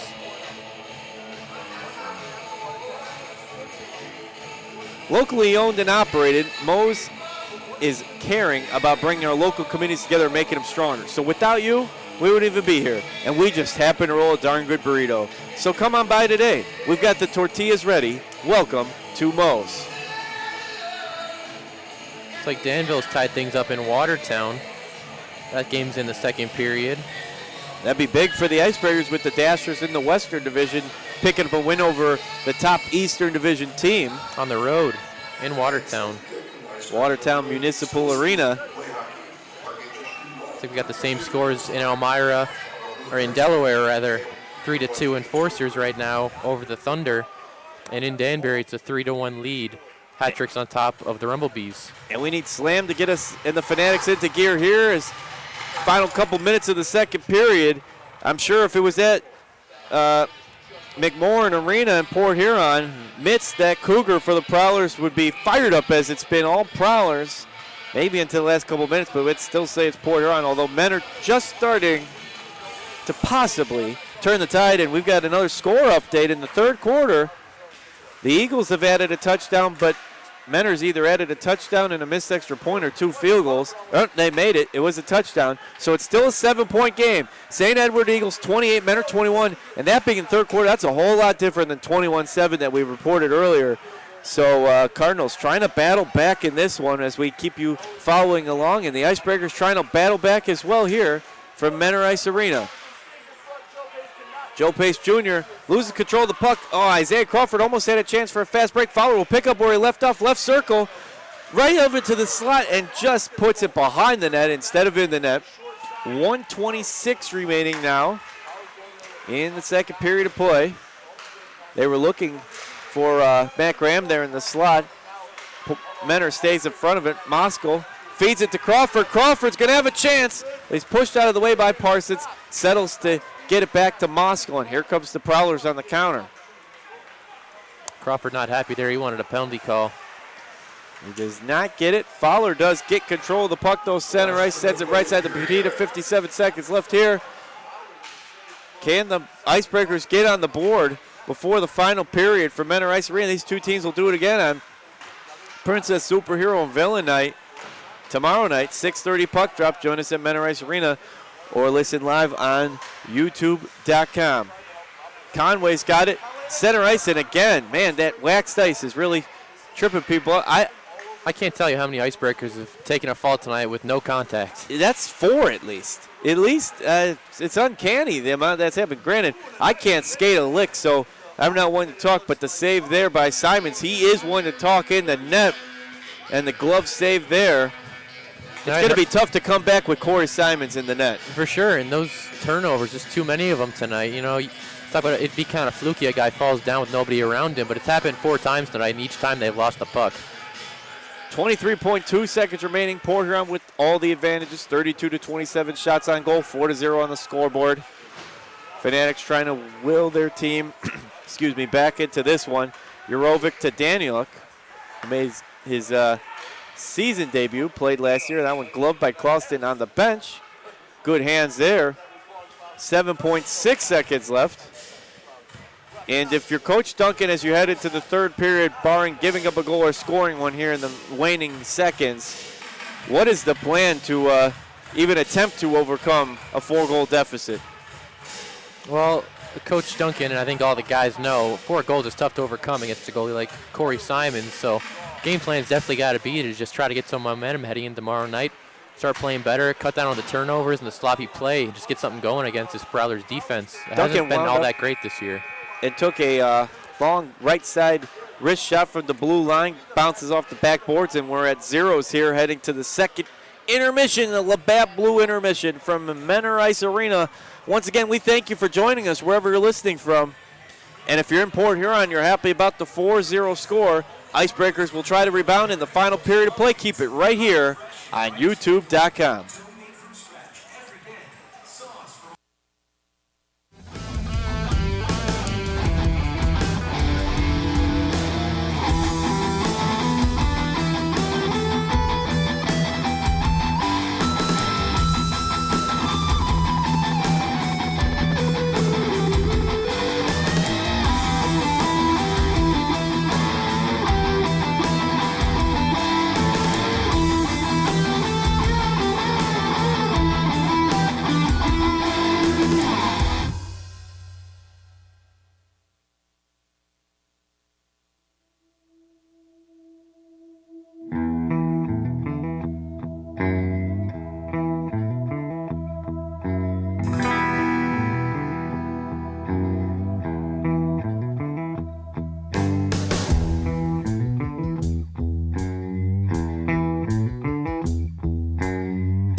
Welcome back to Menor Ice Arena, where the score after 2 periods during the Labatt Blue intermission is the Port Huron Prowlers 4, the Menor Icebreakers 0.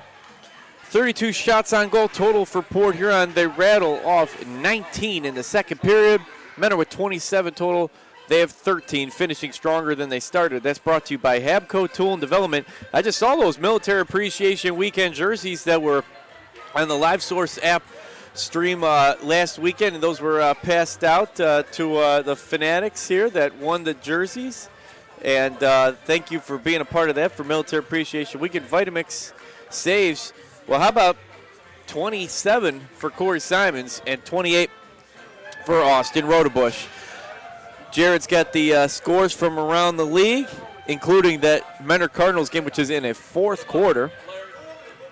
Danville and Watertown still tied at 1. Carolina's taking a 2-0 lead over Columbus. Looks like Elmira is going to hold on and win 3-2 against Delaware. Or rather, they're at the end of the second period. And Battle Creek came up just short tonight, 4-2 against Danbury. They tied it up, came up one goal short, and Gordy Bunnell hit the dagger. Keep on buzzing, Rumblebees. Don't give up. Don't give up. Let's take a look at the full FPHL standings, Eastern Division, not counting any finals tonight. Watertown at 8-1, 24 points. Menor 7-2, 21 points. Elmira 3-3, 1-1, 12 points. Delaware Thunder 2-6 for 6 points. And the Danbury Hat-Tricks 2-4, 0-2, 8 points. So actually Danbury above Delaware. In the Western Division, Carolina at 7-1, 21 points. Columbus River Dragons at 3-3, 1-1, 12 points. Tied with the Danville Dashers at 4-5, 12 points. Due to the overtime rule, you get 2 points for an overtime win, 1 for an overtime loss, and 0 for a loss, 3 for a win, of course. Port Huron at 2-4, 2-0, but looking for their third win. Currently at 10 points, and Battle Creek coming into that night was 0-9. Now, when you look at goals scored and given up, Carolina coming into tonight had only given up 13 goals. Now, they've scored 32, which isn't one of the league best, but when you're only giving up 13, that's going to help you out. For Menor, they're at 45, which is most goals scored coming in, and third best goals given up at 21.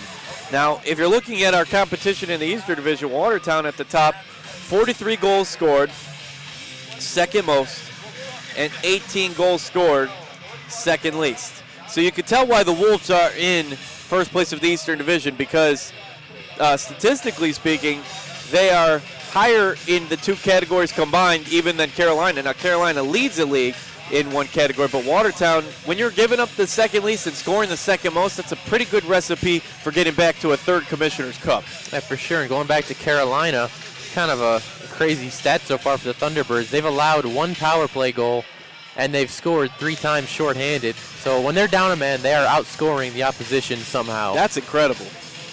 They are a well-oiled machine. I know, I had to look through my notes. I know they had an FPHL record. They beat a record that was tied of, I believe, 21 wins in a row. And they did, 24 or 26 wins in a row last year. Do you happen to remember, Jared? I feel like it was 26. It was impressive. Whatever it was, Carolina just could not lose. I think they had last lost to Menor. Wasn't that when we beat them the night before Thanksgiving? They beat us on Thanksgiving, and then didn't we beat them that Saturday after?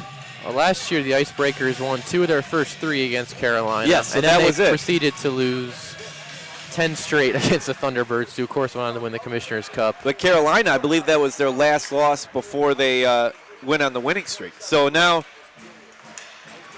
we're in the third period of play.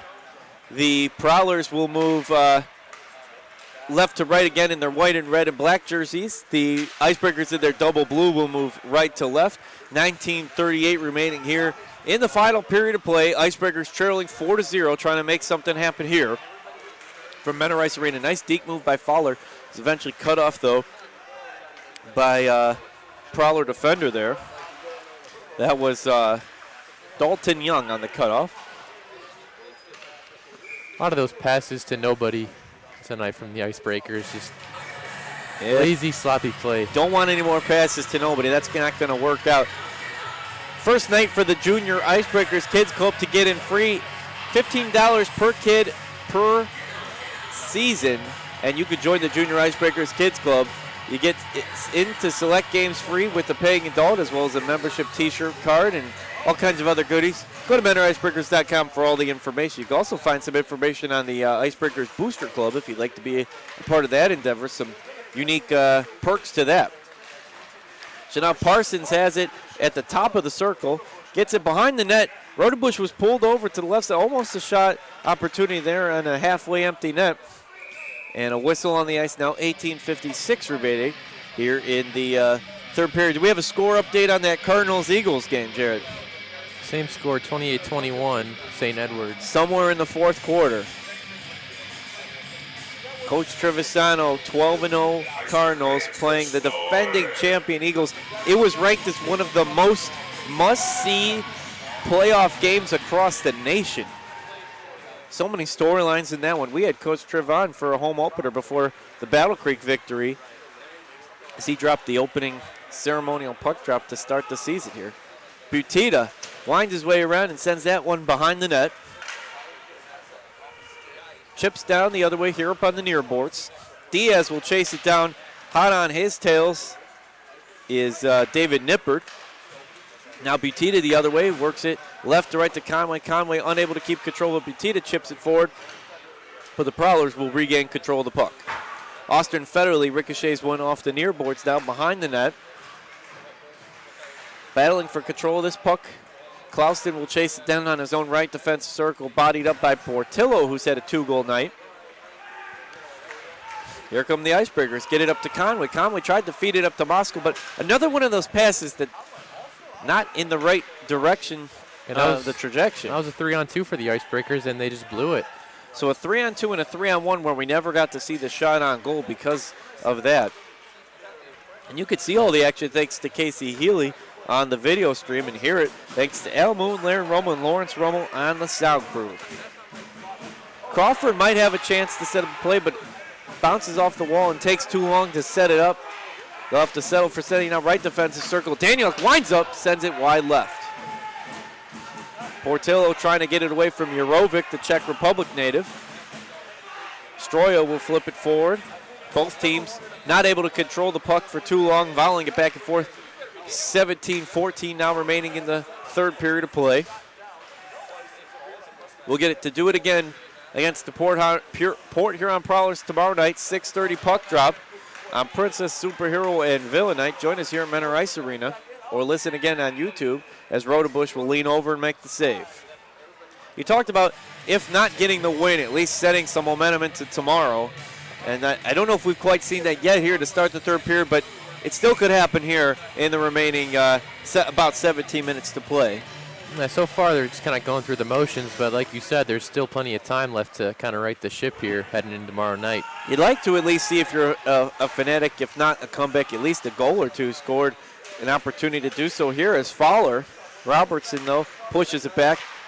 Wind up there from Brody Duncan, goes wide left and a whistle on the ice. It's 16:45 now remaining. Got to make sure everybody knows right now, Corey Simons has a shutout. So with 17 minutes to go, I hopefully just jinxed that shutout. Yeah, we talked about that last week. Field goal kicker. He's 17 for 17 on the year. He shakes it wide right.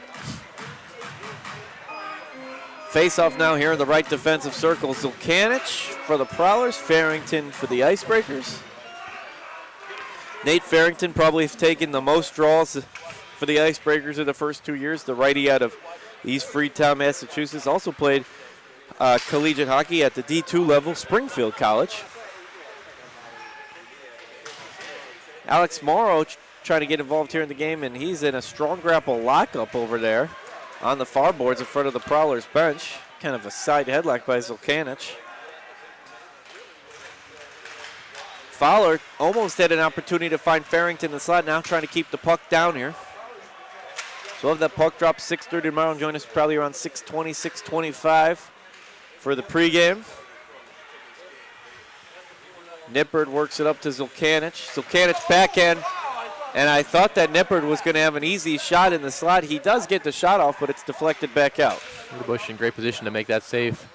And Rodebush has done a good job, but you know, you're getting a decent amount of goals saved. He has 30, he has more than Simons, but if you let 4 in, and not obviously all on him, the defensive line and even the offense of not being able to counter a surge by the Prowlers, and it's tough to overcome that.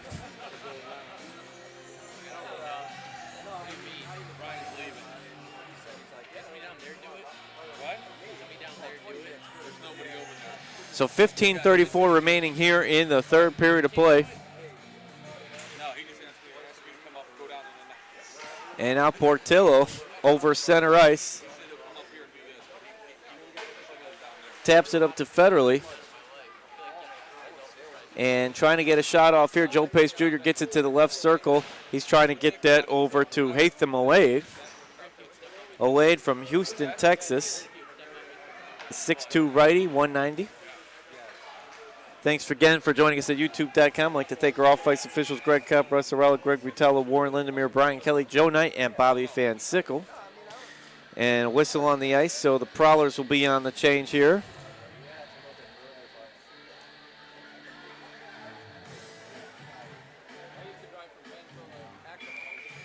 Well, the face-off here in the right defensive circle, it'll be Matt Graham and Parker Moskal for the Icebreakers. Nice surge here by Butita. Cuts through the draw, which was won by Port Huron, but you wouldn't think so. Butita skating 4 times as fast, trying to make something happen here. The former Kent State Golden Flash team. FPH up 4 leader, and they're on the board! The pass to Declan Conway on the left side of the slide. And the Icebreakers are off of the schneid at 14:49 remaining here in the third period of play. Conway left wide open there. For once, it wasn't the Icebreakers leaving somebody open on the backside. Easy finish right in front with 1-on-0 with only Corey Simons in his way. Win, lose, or draw, that makes you feel a little bit better, doesn't it? Absolutely, for sure.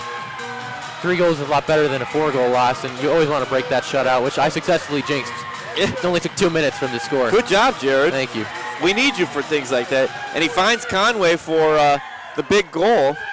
That is Declan Conway's 6th goal in the year, tying him with Parker Moskal. I believe that's Moskal's 14th assist. I believe he was in on the assist.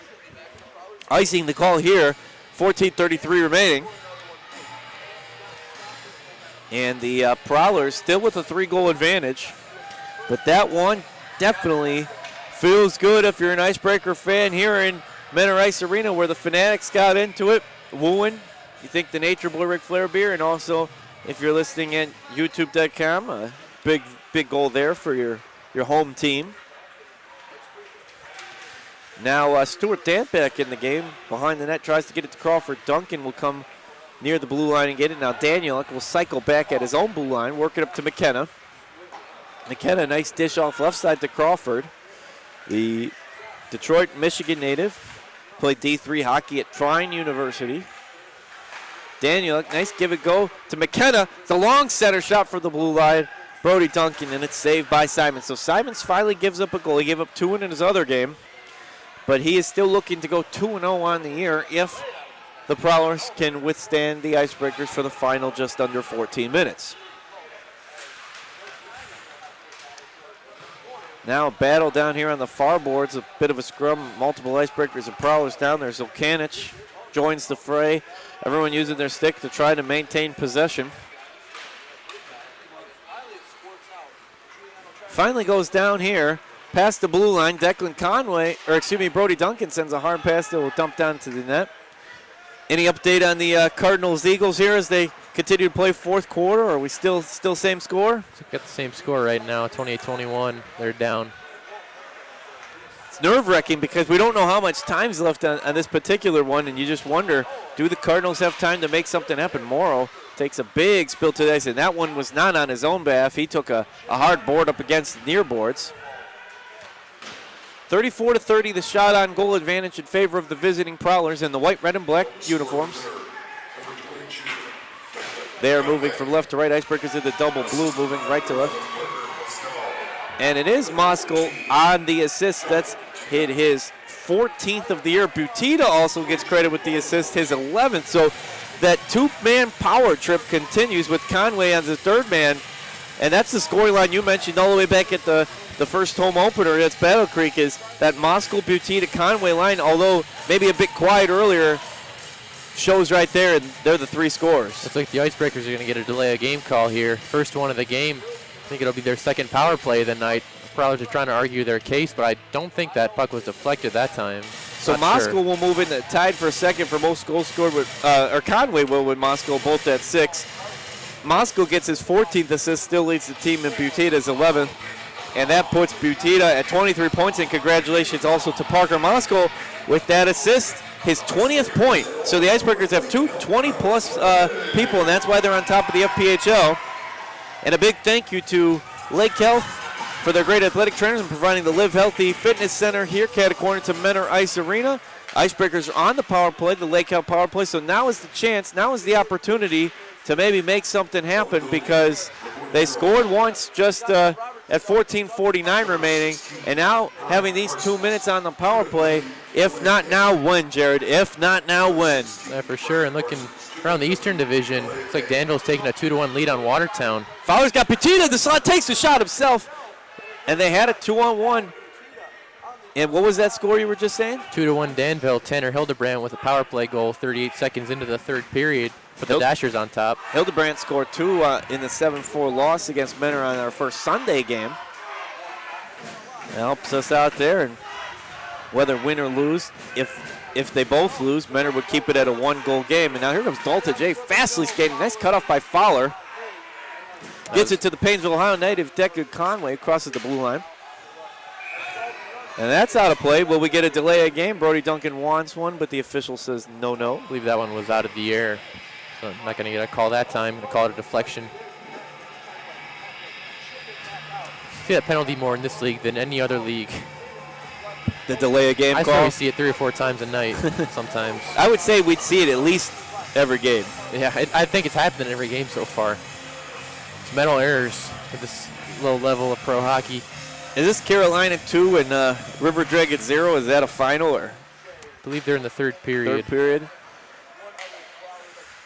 River Dragons trying to pick up ground in the Western Division, one of the expansion teams that's been off to a pretty decent start. Columbus broke the shutout. It's 2-1 Carolina now. Carolina 7-1, only a 1-loss team. So top teams getting challenged tonight. Danville in the lead, Port Huron in the lead, and Columbus cuts it to a 1-goal game. So all of the 3 top teams in the East and West are being tested tonight, battled on this Friday night. Yeah, kind of a weird night so far in the FPHL. A lot of the underdogs are coming through so far. 11:10 remaining here in the third period. Farrington now crosses over the blue line, drops it back to Morrow. Morrow tries to get it up to Stuart Damp, but that is pickpocketed, tapped the other way, so Moskal will chase it down, fresh off his 14th assist, FPHL best. Now Clauston crosses over the blue line. He's pressured. Works his way over the other blue line, drops it to Moskal. Moskal works it right to Farrington. 3 seconds left in the Lake Health power play, so that will expire. And the Prowlers back to full strength, 5-on-5 hockey here at Menor Ice Arena. I honestly kind of forgot they were on the power play. It was one of those power plays. That was a rather forgettable one in terms of power plays. Chance to maybe gain a little more momentum after the goal scored about a minute earlier. That trio, Butita to Moskal to Conway. Now Moskal winds up in traffic, goes off of McKenna's stick. Battling for it here in the corner on the near boards. Moskal works it over to Clauston. Behind the net now to McKenna. He's boarded up by Graham. Pace Jr.'s over there as well is Jackson Tucker.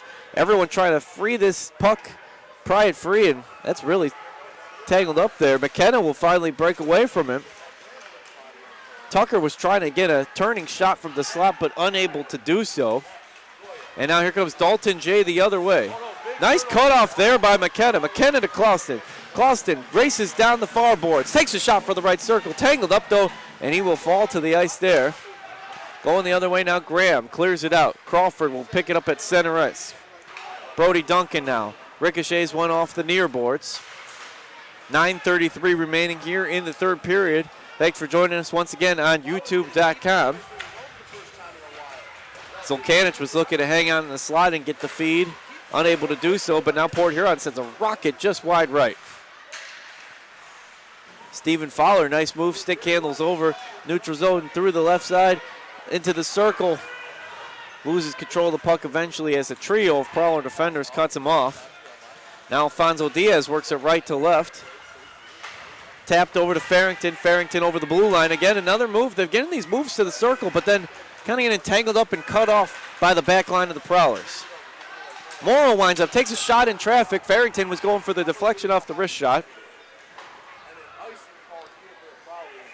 And there's the whistle on the ice. Will be icing against Port Huron. 8:43 remaining. 34-30, the shot on goal advantage in favor of the Prowlers.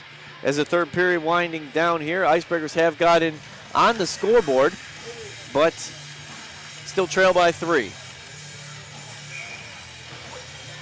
So we'll have a face-off here in the right defensive circle.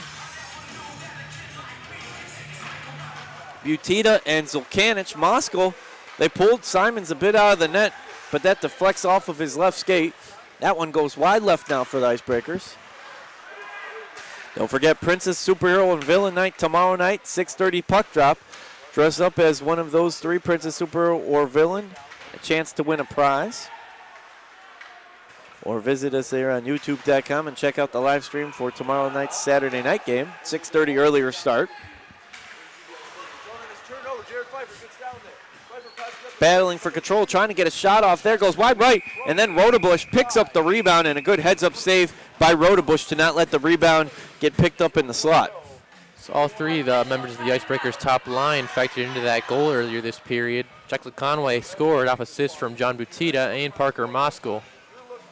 That was that top trio, top 3 goal scorers, top 3 point leaders, and top 3 assist leaders. Yeah, they lead all 3 categories. So far, our Icebreakers run out of time in this one, but definitely an improved effort in the third period. Definitely something they can build off of heading into tomorrow night's game if they can keep it up over the last 8:04 of this third period. Just like the Battle Creek Rumblebees, do they have the hat tricks again tomorrow? They got to be happy with their effort, losing 2-4 tonight, but pretty strong effort from the guys in yellow and black. I'd like to think that we're a little bit better than Battle Creek at this point. Oh, no, we are, but I'm saying we were where Battle Creek was last year. I'm saying, does Battle Creek have a chance, maybe this is the game they were most in this season, carry that over, and now that they're competing in the games at a close level, you carry that over tomorrow night. See how it goes tomorrow. Honestly, it's not like the Rumblebees are going to lose every game. That's not going to happen. That is not going to happen. That is not going to happen. That wouldn't be good for the league. Your thumb wrestling record with Mose is more in jeopardy than the Battle Creek Rumblebees going winless. 8:04 remaining here in the third period. The draw will be Federley and McKenna. Right circle, nearest Rodebush's net. I'd like to see Thomas Stewart Danke a little bit involved here. He's been quiet since he's been back for 2 games. Missed the first part of the season with an injury. And it's good to see Dimitri Daniel get some minutes on the ice tonight. First time this year. He joined the team early to mid-November last year. I believe he was picked up on the 15th or 16th of November. He wasn't there at the very beginning of camp. That's when the Icebreakers made the move to sign him and Patrick Porka. Yeah, Porka from the Berlin Blackjacks, who folded, I think, 13 games into their season. Was he from Roma, Finland? I believe Porka, who before getting injured at the end of the 18-19 inaugural campaign, ended on a 5-point streak. Porka was a good addition to the team. The Icebreakers are going to head to their first penalty kill. I'm not going to argue with that call, but I'm not sure why the official that was standing right there didn't make that call. The one way on the other end of the ice put his arm up. And the next time you're at a game, you got to check out our merchandise table, the official source of Icebreakers merchandise. Hats, jerseys, T-shirts. Those Christmas jerseys will be coming up.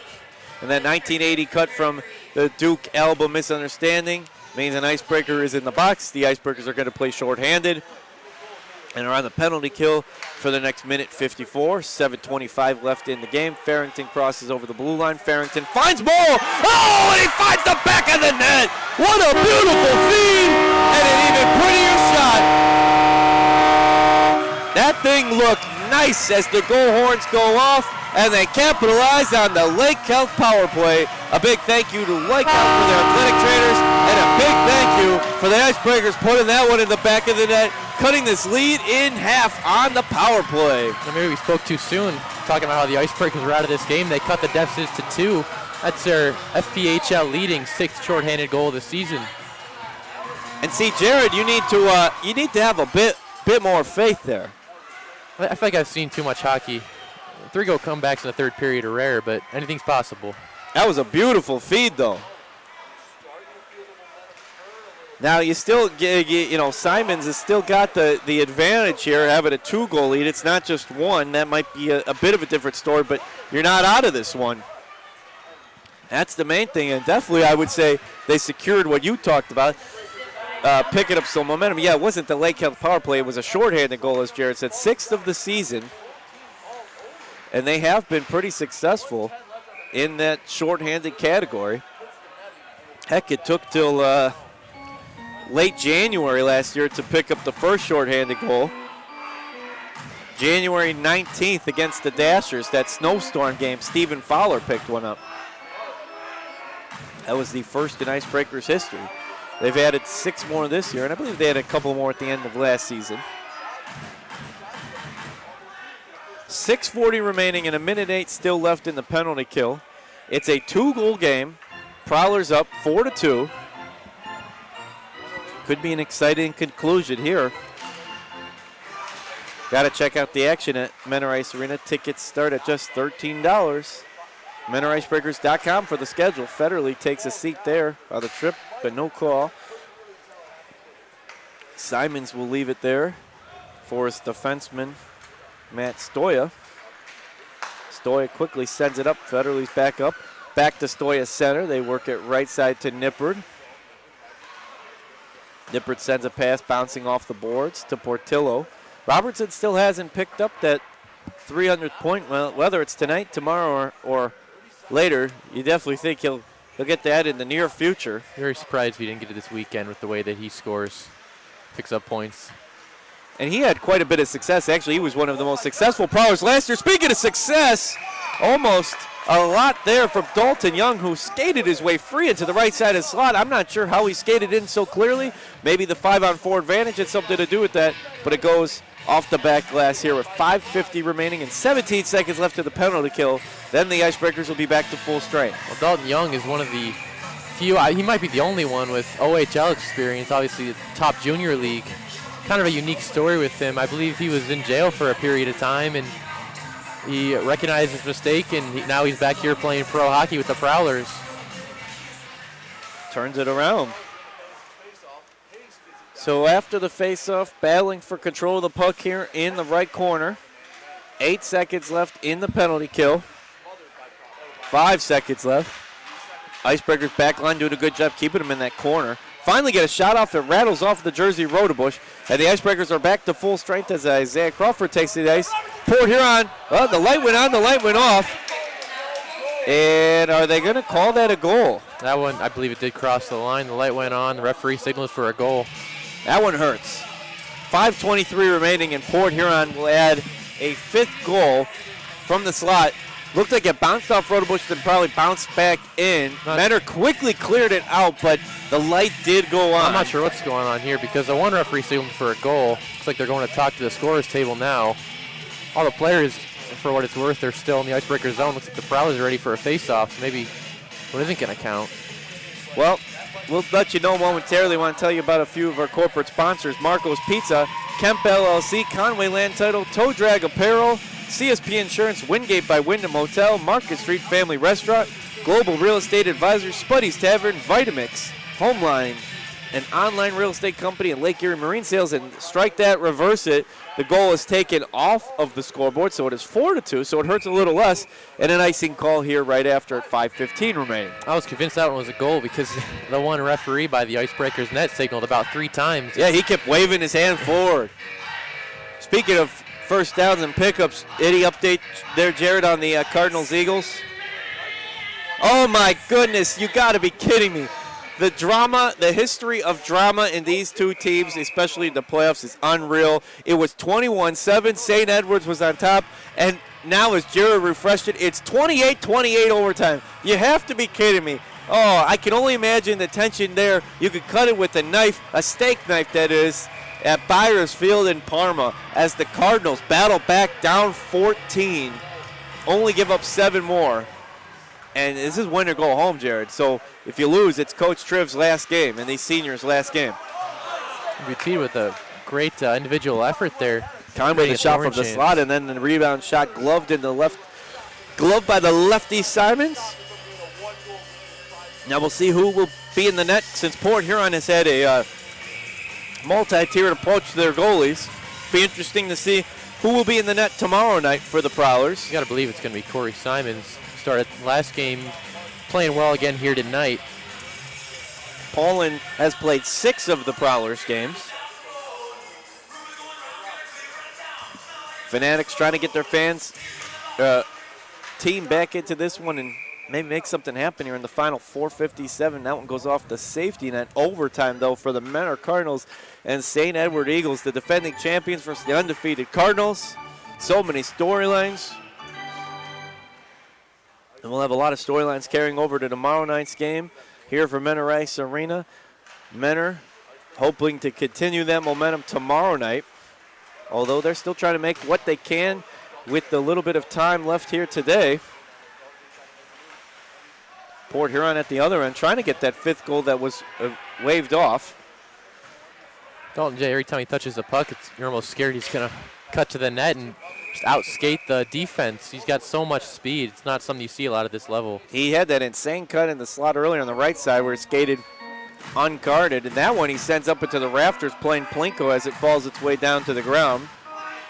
37 shots on goal for the guys in white, red, and black, and 35 for the guys in double blue, your Menor Icebreakers. They trail by 2 shots on goal, and ironically, it has matched up very formulaically tonight as they also trail by 2 goals. You don't see that very often, though. Here come the Icebreakers. Farrington, Fowler, and Morrow, the scoring line right here, trying to set something up. But Port Huron will dump it all the way back into the defensive zone where Clausen will pick it up. Stoya, now, for Port Huron, finds Federley on the near boards, and he'll send that one. Looked like it was going to go out of play, curved in at the last second. 3:58 remaining. 3rd period here for Menor Ice Arena. McKenna boarded up there. Wind up on the wrist shot there from Clausen. Rebound shot from Morrow. Trying to tap it at the slot and a whistle on the ice. That was a very hard shot by Clausen, and it allowed a possible rebound shot by Morrow, but a whistle is signaled there. Morrow looking for that rebound with a bouncing puck. It's a tough play to make. You almost think as well as he's played this year, he would have had that one, but that's definitely tough no matter. And he would have kept up. He is on a 1 point per game effort. He's had 9 in 9 games, almost made it 10 and 10. Wind up there, hard shot from Berger, but what a deflection by Portillo, sends it the whole other way of the ice. Now Portillo works it up into that near board left corner area. Diaz and Stuart Dant working to free the puck. Stuart Dant will send it swooping around to the left side. Stuart Dant, he had a hard skate there, but he takes to the ice. That was a hard cut by him. Prowlers forechecking here, trying to get this clock wound down, but here comes Crawford using his speed down to left circle, flips it off the back glass, still in play. He almost recovers his own rebound. But here comes Matt Robertson. Robertson over the blue line, flips it up to him, almost gave himself the own assist for the scoring play. Graham keeps it alive, but that pass pickpocketed by McKenna. Short pass off of Butte to stick a uncharacteristic pass from him. It's going to happen to everybody.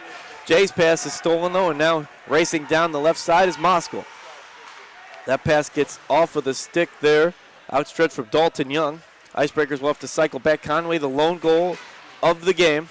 The double assist from both Butte and Moskal, the top goaling score trio. Daniel works it up to Butte. Butte trying to get it to Moskal. 2:17 remaining here in the 3rd period of play. Icebreakers got to score 1 here very shortly if they want to try to force a 4th goal to tie it. Joe Pace Jr. deflects it up now off Butita's stick.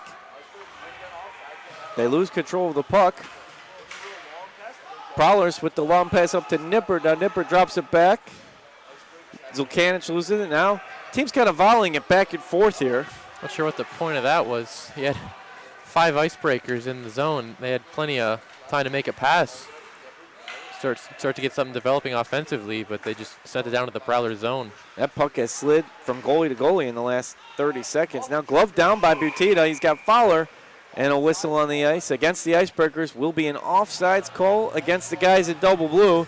No time for any penalties if they're trying to get a late rush. I mean, it's possible. We've seen 2 goals in 55 seconds back on March 10th. You would have said, well, they're not going to beat Danville, and they did in overtime. However, something's got to happen soon, Jared. Yeah, I mean, overall, the Icebreakers have done some really good things this period. They definitely improved their effort the first 2 periods. Definitely something they can build off of heading into tomorrow night's game. It'll be interesting to see how they come out early tomorrow. We're going to have a true face-off here at center ice. It'll be Farrington and Giuliano. Menor wins it back at their own defensive zone. Yeah, we'll have that game for you about 10 minutes before puck drop tomorrow. Go to youtube.com around 6:20, and we'll have the second of this home series. It's the first Friday night game of the year here at home, and it's also the first home series where we've welcomed in the same team as we played Delaware and Danville last week in an interesting split series that started at Delaware on a Friday night. So it's good to be home playing the same team. Feels like a real series here at Menor Ice Arena. Looks like the Icebreakers are going to pull Rudabush in favor of the extra attacker here with the face-off in the Prowler zone. I think Ian Duncan just took a timeout to talk things over. So that's where we're at right now. We'd like to thank the rest of our sponsors: Stadium Grill, Preston Products LLC, Bethlehem Christmas Lights, Park Cane Winery, Habco Tools and Development, who, again, big thank you to them for last weekend's Military Appreciation Weekend, McGarry & Sons, Nova Southeastern University, Auburn Career Center, Menor Ice Arena, Fitness First, Ganley Village Automotive, JD Cleaners, official dry cleaner of the Menor Icebreakers, and Burger IM. So we learned a lot in this one. Port Huron brought it early. Menor has had a much better third period, I'd say 3 times over, and trying to make something happen here in the final minute 19. They trail by 2, but if nothing else, carry that momentum in to the Saturday night game. Fowler and Matt Graham on the draw, left defensive circle in front of Simons and the Prowlers net. Icebreakers win it, but it's all tangled up in a 4-person scrum down there. Now it's coming the other way. Dalton Jay uses that speed. He does have uncanny speed. We saw that on display all last year as well as tonight. This is where you just cannot let the Prowlers win those races down to the pucks get dumped into the Icebreaker zone like they've been winning them all game. And Parker Moskal was hanging down there. Wouldn't that be? You wouldn't want Matt Robertson to get his 300th point on an empty net goal, that's for sure. Sure, he would take it. Although I'm sure he'd like to, he'd take it either way, but work hard for it and a little more memorable. Right now, the men are trying to make a memorable comeback. Port Huron sends that one all the way down the length of the ice on the far boards. Icing waved off there. 32 seconds left. Can Menor make a truly memorable moment happen? Nice deke out there by Clausen. He's tangled up by a trio of Prowler defenders. Kept down here now. The extra attacker Fowler winds up off the left post. Had an empty net there for about a couple of seconds, but Fowler just couldn't control the puck and get the shot off before Simons got back into position. Yeah, took him an extra couple seconds to gain that control, and then he was forced a little wide left for that shot. 17.7 seconds left.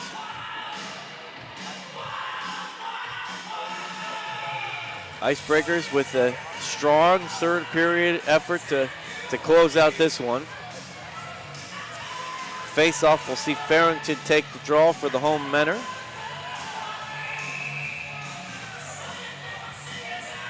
Thanks again for joining us here on youtube.com, making us a part of your Finally Friday night. Any update on that score, Jared? As we're still waiting for the puck to be dropped. 35-34 in the first overtime, but I'm not sure if that means Menor scored as well or if they missed extra points, so we won't jump to conclusions one way or the other there. We'll keep you posted here. Moskal at the blue line. Crosses into the neutral zone, crosses over the blue line. Port Huron will dump that one down. It's not going to go into the net, though. It'll go far wide right into the corner, and icing is the call with, they'll let it roll off. So the final score here. Yeah, I'm going to say Stuart Dan, that was a great hustle play to go for that last goal for some pride there at the end. He beat out that, he got down there before the clock hit 0. They let the seconds roll off. It looked like they were going to just wind it up, but they will. adjust with 2.5 seconds left. Face off here to right defensive. Hey, you got it. I love when they play to the end. You're playing for timeout on the ice as well, and here we go, 2.5 seconds. Nobody will be able to clear it. That's one of those things with Stuart Dan. That's a veteran guy. Kind of set an example for the younger guys. You know, you're down 2 goals. There's 5 seconds left in the game, but you're still hustling, trying to get that whistle, trying to get one more shot at a goal. And that is going to be the final from Menor Ice Arena. The Icebreakers will drop. They do the stick salute for the Fanatics here. Hey, look at that back of that jersey. It says faithful. That's what we need you to be. Icebreakers fall to 7-3, still 21 points. Port Huron will move to 3-4-2-0. And now 13 points, depending on how Danville and Columbus shake up. They could move into sole third or second. 38 shots on goal for the Prowlers tonight to the Icebreakers 36. At one point, Menor had the 7-2 advantage, but then shortly after that, Port Huron rattled off 11 in a row before that streak came to a close. It was 1-0 at the end of the first period on the Zach Riesel-Kanich left side of the slot goal off the rebound. Federle and Portillo connected 17-25 into the second and made it 2-0. Then they added another one on a deflecting wrist shot from Federle, 13-26 remaining, and it was 3-0. And then another one, Federle and Portillo on the assist, nudged it into the low left corner, and it was 4-0 in favor of the Prowlers. So all 2 of the Icebreakers' goals came in a 2-0 shutout period for Menor. Moskal and Butita found Conway in the left slot to make it 4-1. And did we ever get official confirmation? It was Alexander Morrow. So Morrow does make it 10 points in 10 games. The assist by Farrington and Berger. So Henry Berger and Nate Farrington on the assist to Alex Morrow make it 4-2. There will be a post-game skate here. And Jared, not only did the Icebreakers get on the board and crack through Simons, who had a tremendous performance in goal, but they shut out the Prowlers, which could have been, you could just fold it. They did not fold. They win the period 2-0. That was definitely a great third period effort. You can't really complain too much that third period. It's just they got to play a full 60 minutes tomorrow night. It's not going to be easy to beat a veteran team like the Prowlers. Their record doesn't show it right now, but they are one of the top teams in the league. Oh, and they're a seasoned team. They've been in the league since 2016 and already been in the Commissioner's Cup twice, winning in their inaugural season and runners-up in 18. They had a strong team last year. They had a strong, I believe, 20-game win streak the one year as well, and the year before Menor came in. Menor wins the third period shots on goal, brought to you by Habco Tool and Development, 9-6 after getting outshot 19-11 in the second period. So all things, Menor had a much better third period, and that's with, I believe, the first 5 or 6 minutes being Port Huron in control of the puck. Well, the good thing for the Icebreakers is they've got another game against these guys tomorrow, so really think you can play with them. You got one more chance to prove it. We got any score updates here? Cardinals Eagles, are they still in overtime? Oh my! It was 35-34, and the Cardinals didn't line up for the extra point. They went for the 2-point conversion, and your Menor High School Cardinals improve to 13-0. Coach Triv's season continues. The seniors' season continues. They come back down 21-7 and win it in overtime on a 2-point conversion. They've been on the other end of that, the 2006 state championship on the other end. So that is a huge win for Menor, Jared. That is a huge win. I definitely know the Icebreakers are always going to support local schools and local high school sports, especially a big school like Menor. And Menor High School plays their hockey games here at Menor Ice Arena, as does the Notre Dame Cathedral Leaded Lions and the Lake Catholic Cougars. A lot of skating programs here, the North Coast Collision. Menor Ice Arena is a hopping place, of course, home for your Menor Icebreakers. Any final thoughts, Jared, as we wind up tonight's broadcast? Looking around the FPHL tonight, it's probably one of the better nights of hockey you'll see in this league. Probably better than you've seen all season. Every game was decided by 2 goals or less. A couple of 1-goal games. Carolina topped Columbus 4-3. Danville, I think that one's still in progress. Danville's up 2-1 on Watertown, less than 5 minutes to go in the third period. So a great night of hockey all around in this league. So if you're coming to the game tomorrow and you're bringing a kid, remember, it's Princess, Superhero, and Villain Night. There will be prizes. Remember, puck drop 6:30, and if you're listening, whether from Port Huron or Menor, that game will be on YouTube.com. We'll stream somewhere around 6:20, 6:25 with puck drop to follow at 6:30. So we are excited to bring that conclusion of the home series to you. Once again, the final here from Menor Ice Arena. It's the Prowlers 4 and the Icebreakers 2. We'll do it again tomorrow. And until next time, we'll see you all later.